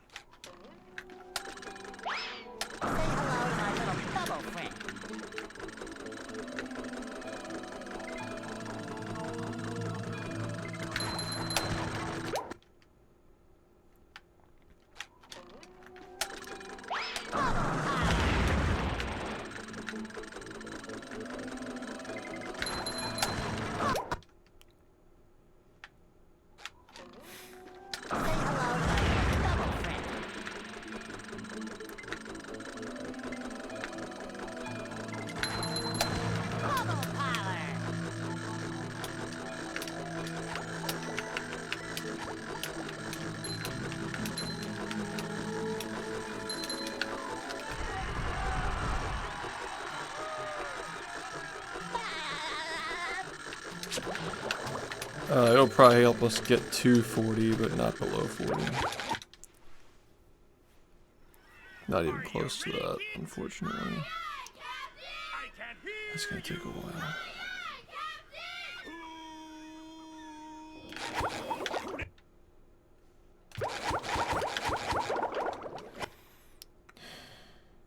The graveyard.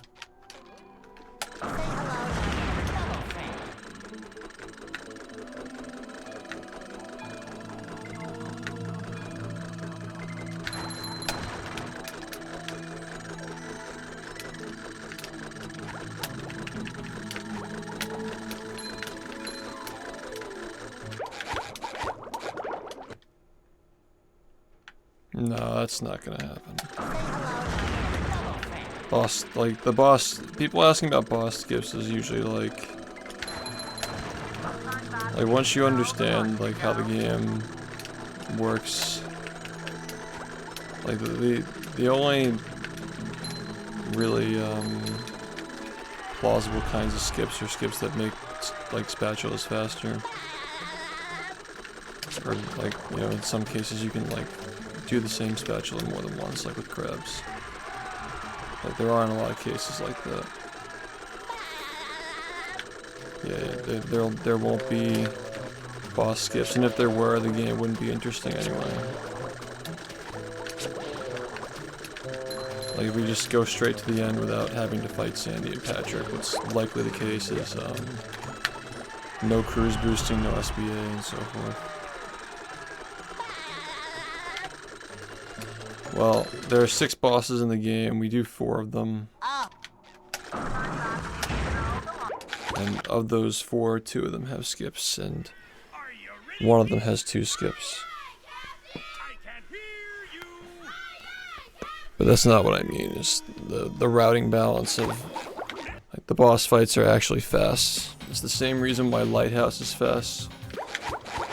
Even if Lighthouse is on paper a slower spatula, it's still fast because of how it makes the rest of the route faster, which really makes the game fascinating.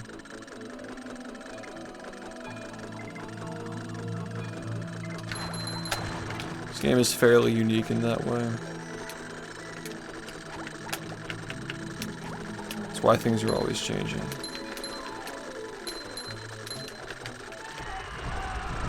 Hey man. How's it going?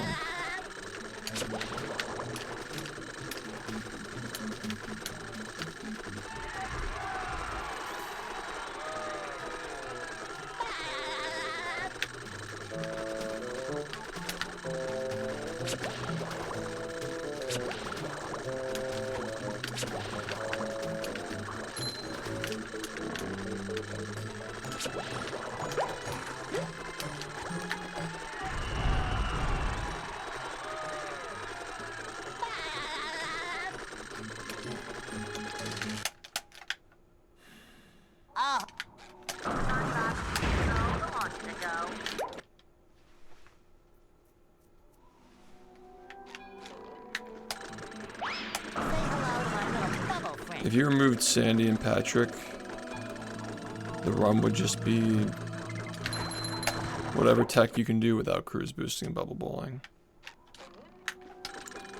But what I'm saying is that if any percent we're gonna go below the current time without those bosses, we'd probably be finding some skip that arbitrarily messes with the spatula count. So you can just go straight to the chum bucket. But I don't see that happening anytime soon. Yeah, it depends on what he means by that, but I mean it could be if you elaborate more on it, but yeah, that's the main problem.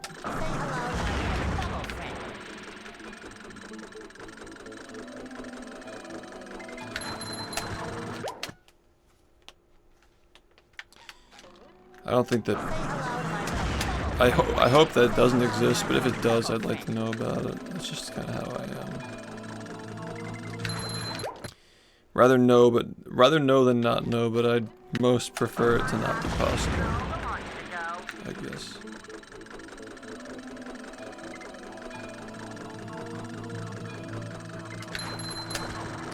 I guess I have my limits.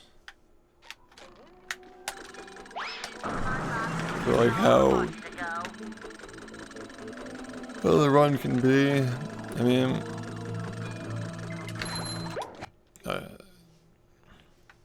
I guess fast isn't literally always good. I guess it depends on the history too. Like if we had the ability to get like a sub 40, and then it happened after that, I'd be okay with that. That'd be a fine thing, but. Yeah. I guess what I'm saying is that we're not ready for it. It doesn't change the quality of the speedrun though, just because one category is fucked up. Like, you can't just judge the entire game based off of one category. Especially because 100% is an hour long, like, you can just do that. And that's what people would do. You know, it doesn't really... Cake, thanks for the 9 months. Think about, like, if we had a chum bucket skip, it'd probably make the game better overall for most people. Because more people would be able to run at 8% because it'd be shorter and easier, probably. And then people would have 77 to do, which would still be just as great as it is. And 100% would probably take the place on the leaderboards as the main speedrun over time as people grow used to it.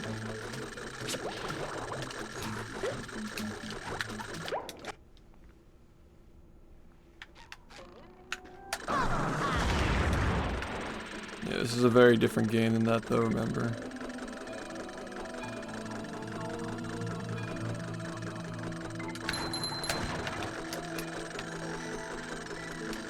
This game is really pretty airtight, man, like it'd be tough.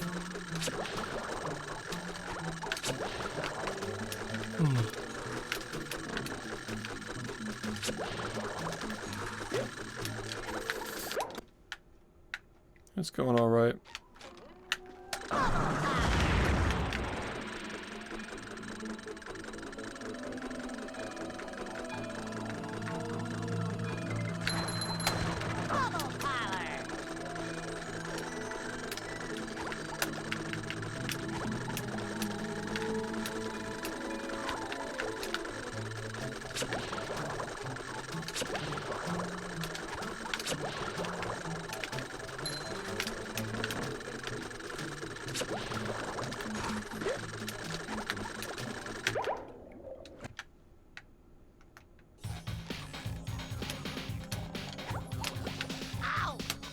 For which game?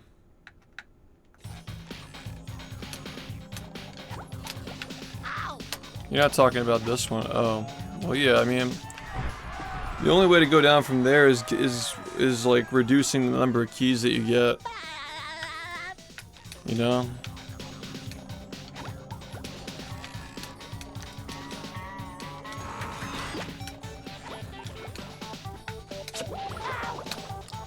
But remember, you know, it's hard to optimize something that short. Like, keep finding more things.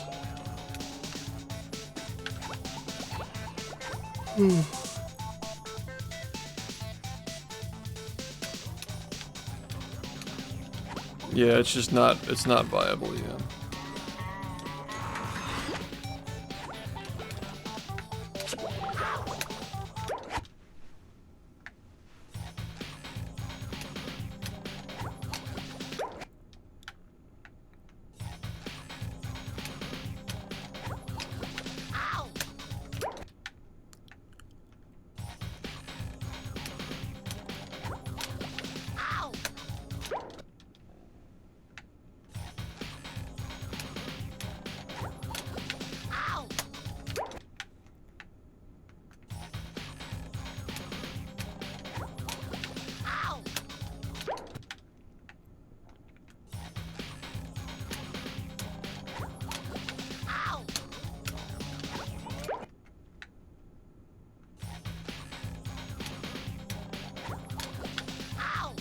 I like don't even know the game well enough to picture that in my head, I'm not gonna lie. I definitely know Sunshine better. I don't even know that game too well. Outside of the main shines that you get.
Yeah, I'm just not really into that game, you know, it's just I don't really know too much about it. I like the guys who run it, but I like their movement, I think it's like cool with like the lag reduction, but I never watch it.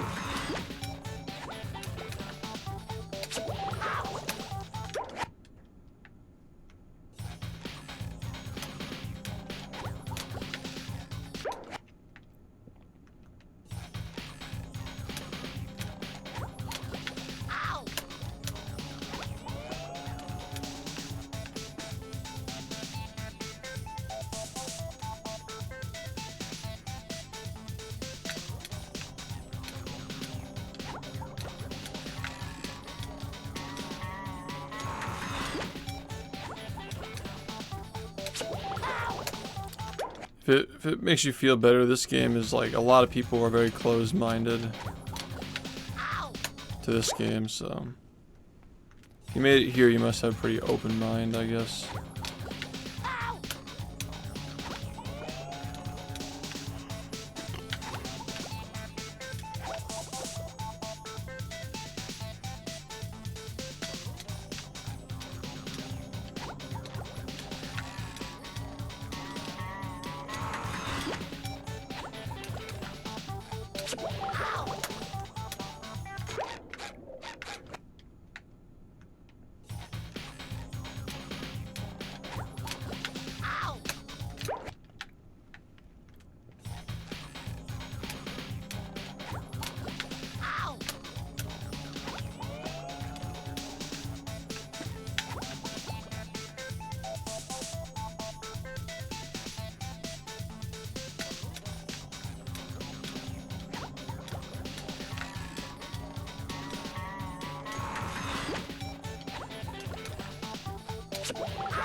Well, that's why we got tutorials. They're very friendly. Very, very friendly. Sometimes that makes all the difference, you know.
The bash is frame perfect.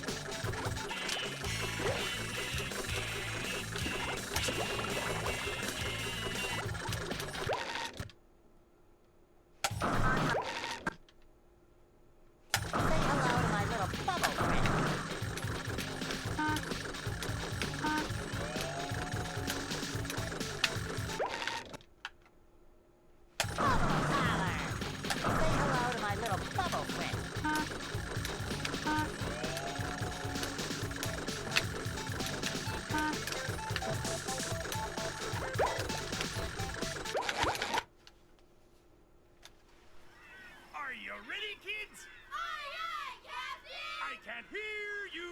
Aye, aye,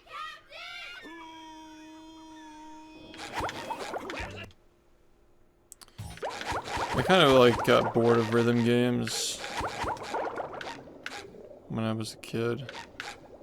Teenager, I mean. I don't know, they're like games I played when I was growing up, but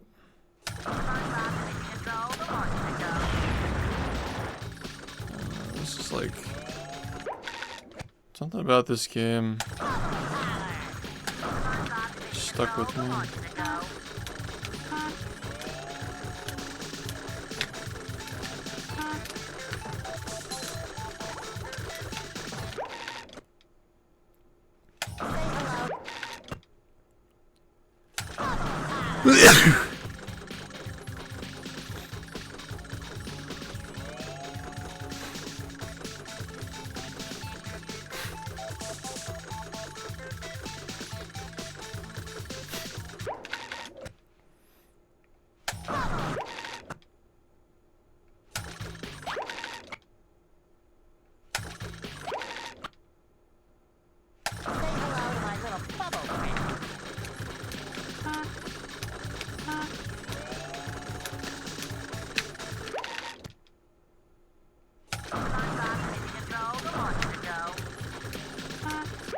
That's like an unrealistically. That's probably more likely.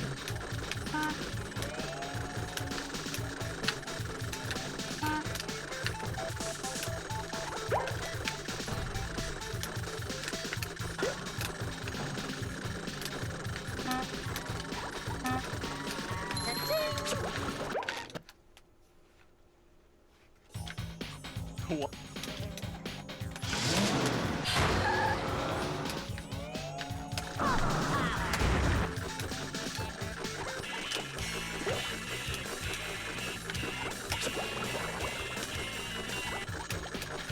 Come back to it. And here we are, folks, the main event. A gauntlet of ever-increasing ferocity. There's another opportunity for SpongeBob. Yikes! Looks like... That's the ticket! Looks like Sponge... That's the ticket! Looks like SpongeBob may have a moment to act here. Yikes! Will SpongeBob be able to neutralize the giant robot's brain?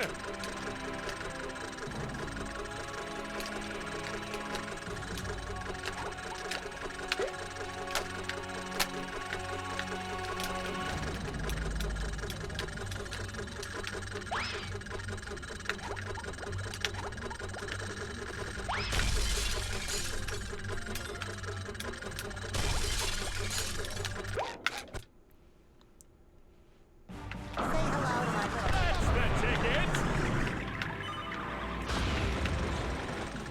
There's another opportunity for SpongeBob! Dosey!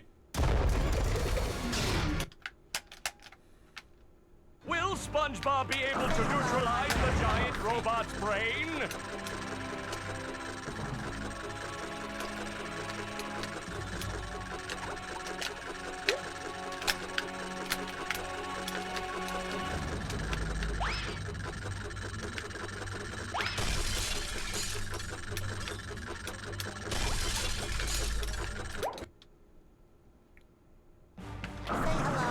That's the ticket! Looks like SpongeBob may have a moment to act here. Yikes! Will SpongeBob be able to neutralize the giant robot's brain?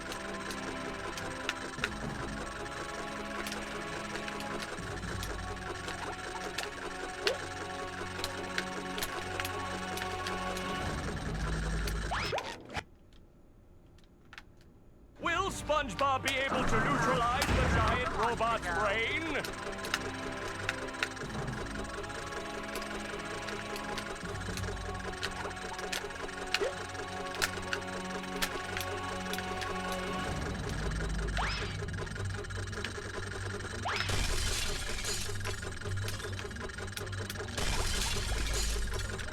Yeah. Good to see you too, man. Thanks for the 45 months. There's the robot's Let's see if SpongeBob goes for it. Yikes! Will SpongeBob be able to neutralize the giant robot's brain?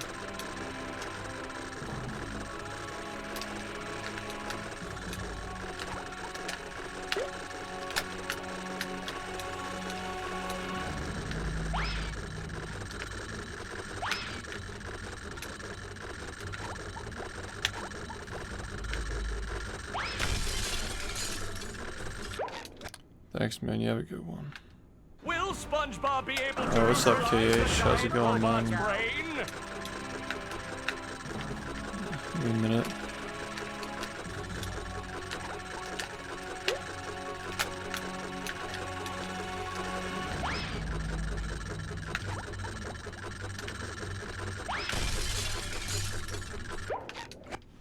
Thank you, ma'am.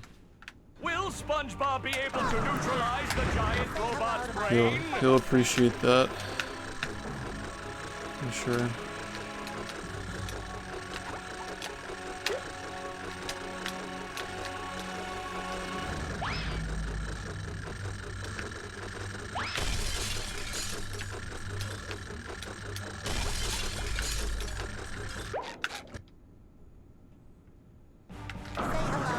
Suck it to him, SpongeBob! There's the robot's vulnerability. Let's see if SpongeBob goes for it. Do-si-do! Will SpongeBob be able to neutralize the giant robot's brain? Hope you've been okay too. Whatever you got going on. Hope it's going alright.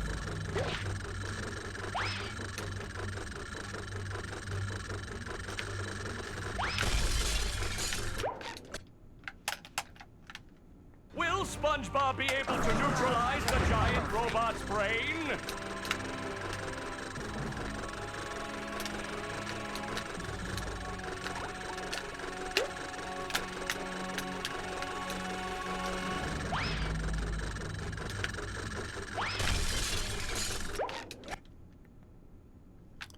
Will That's. SpongeBob be able to neutralize the giant I'm really happy to hear robot's that brain? you're still around. I mean that. Especially, you know, like right now as well.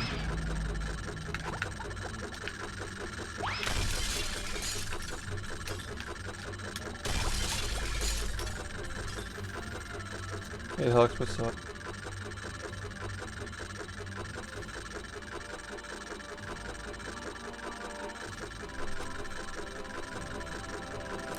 Yeah, thank you, Con.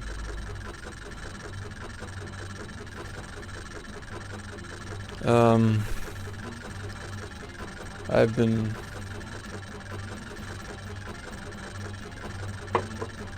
spending a lot of time reliving stuff.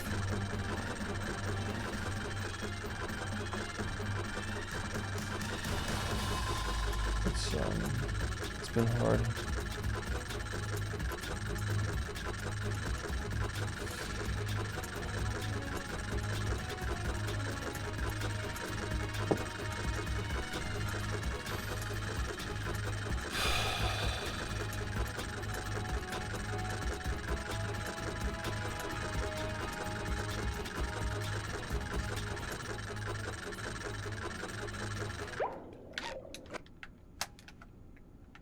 Will SpongeBob be able to neutralize the giant robot's brain?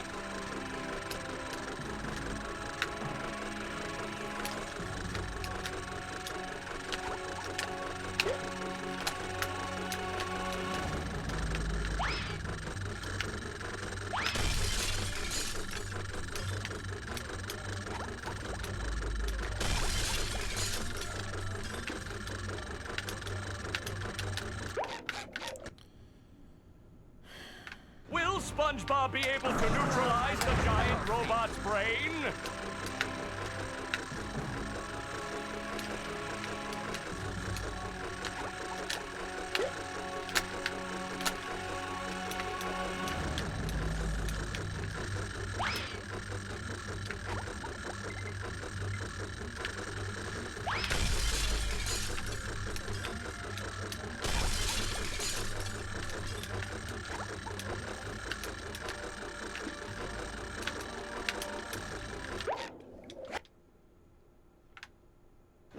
SpongeBob be able to neutralize the giant robot's brain? Bubble power.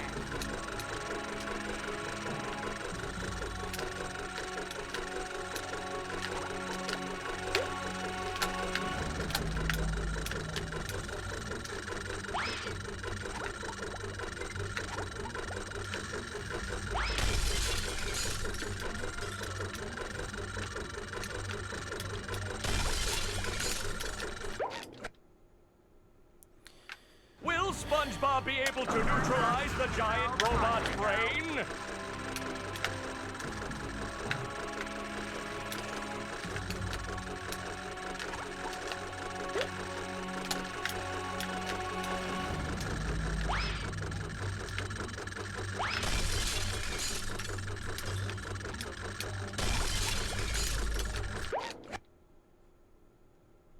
Will SpongeBob be able to neutralize the giant robot's brain? Bubble friend.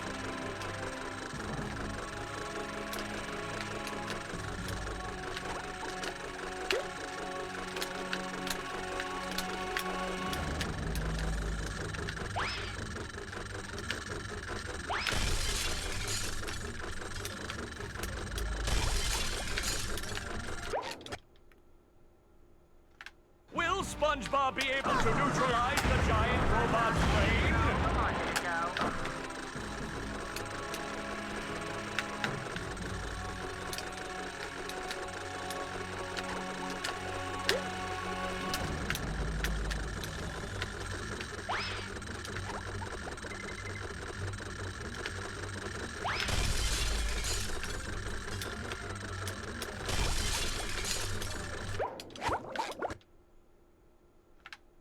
Will SpongeBob be able to neutralize the giant robot's brain?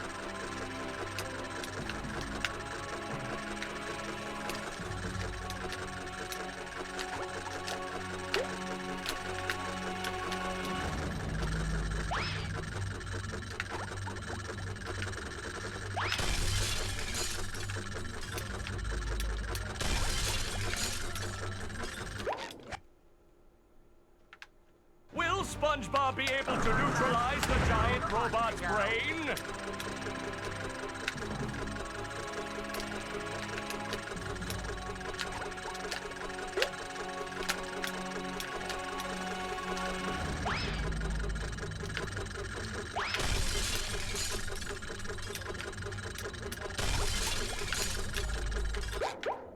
Yeah.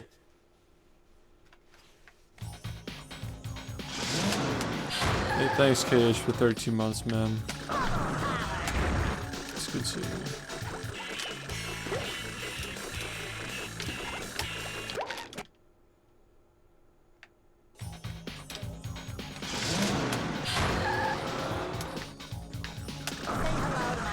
Say hello to my friend. Bubble power.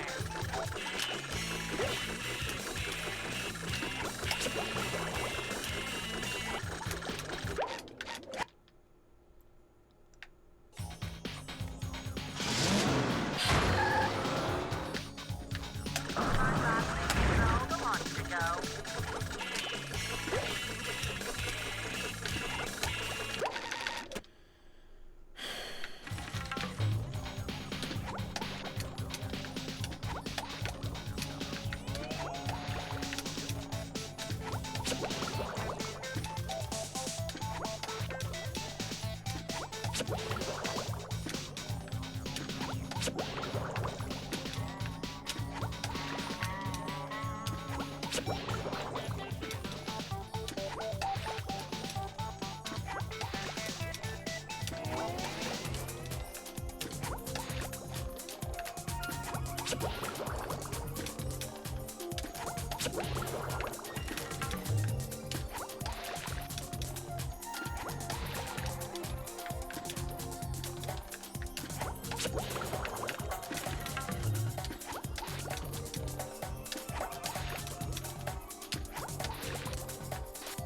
Congratulations, you won.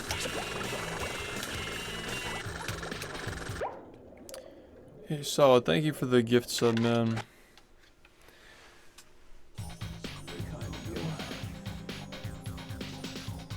Give me 1 second.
Just, you know, slowly reaching out to people. Kind of just like as I'm ready.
Did you?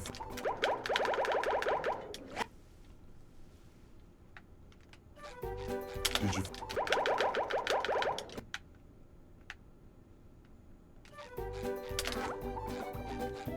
Did you?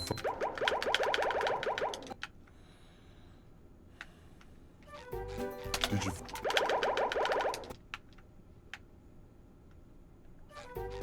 Did you? Mm-hmm.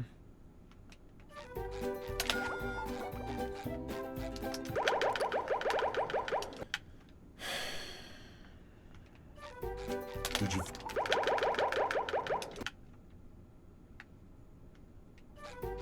Did you?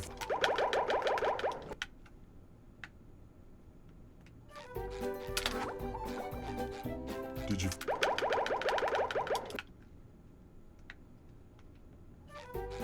Did you?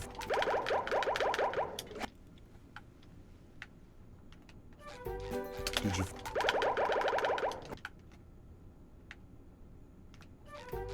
Did you?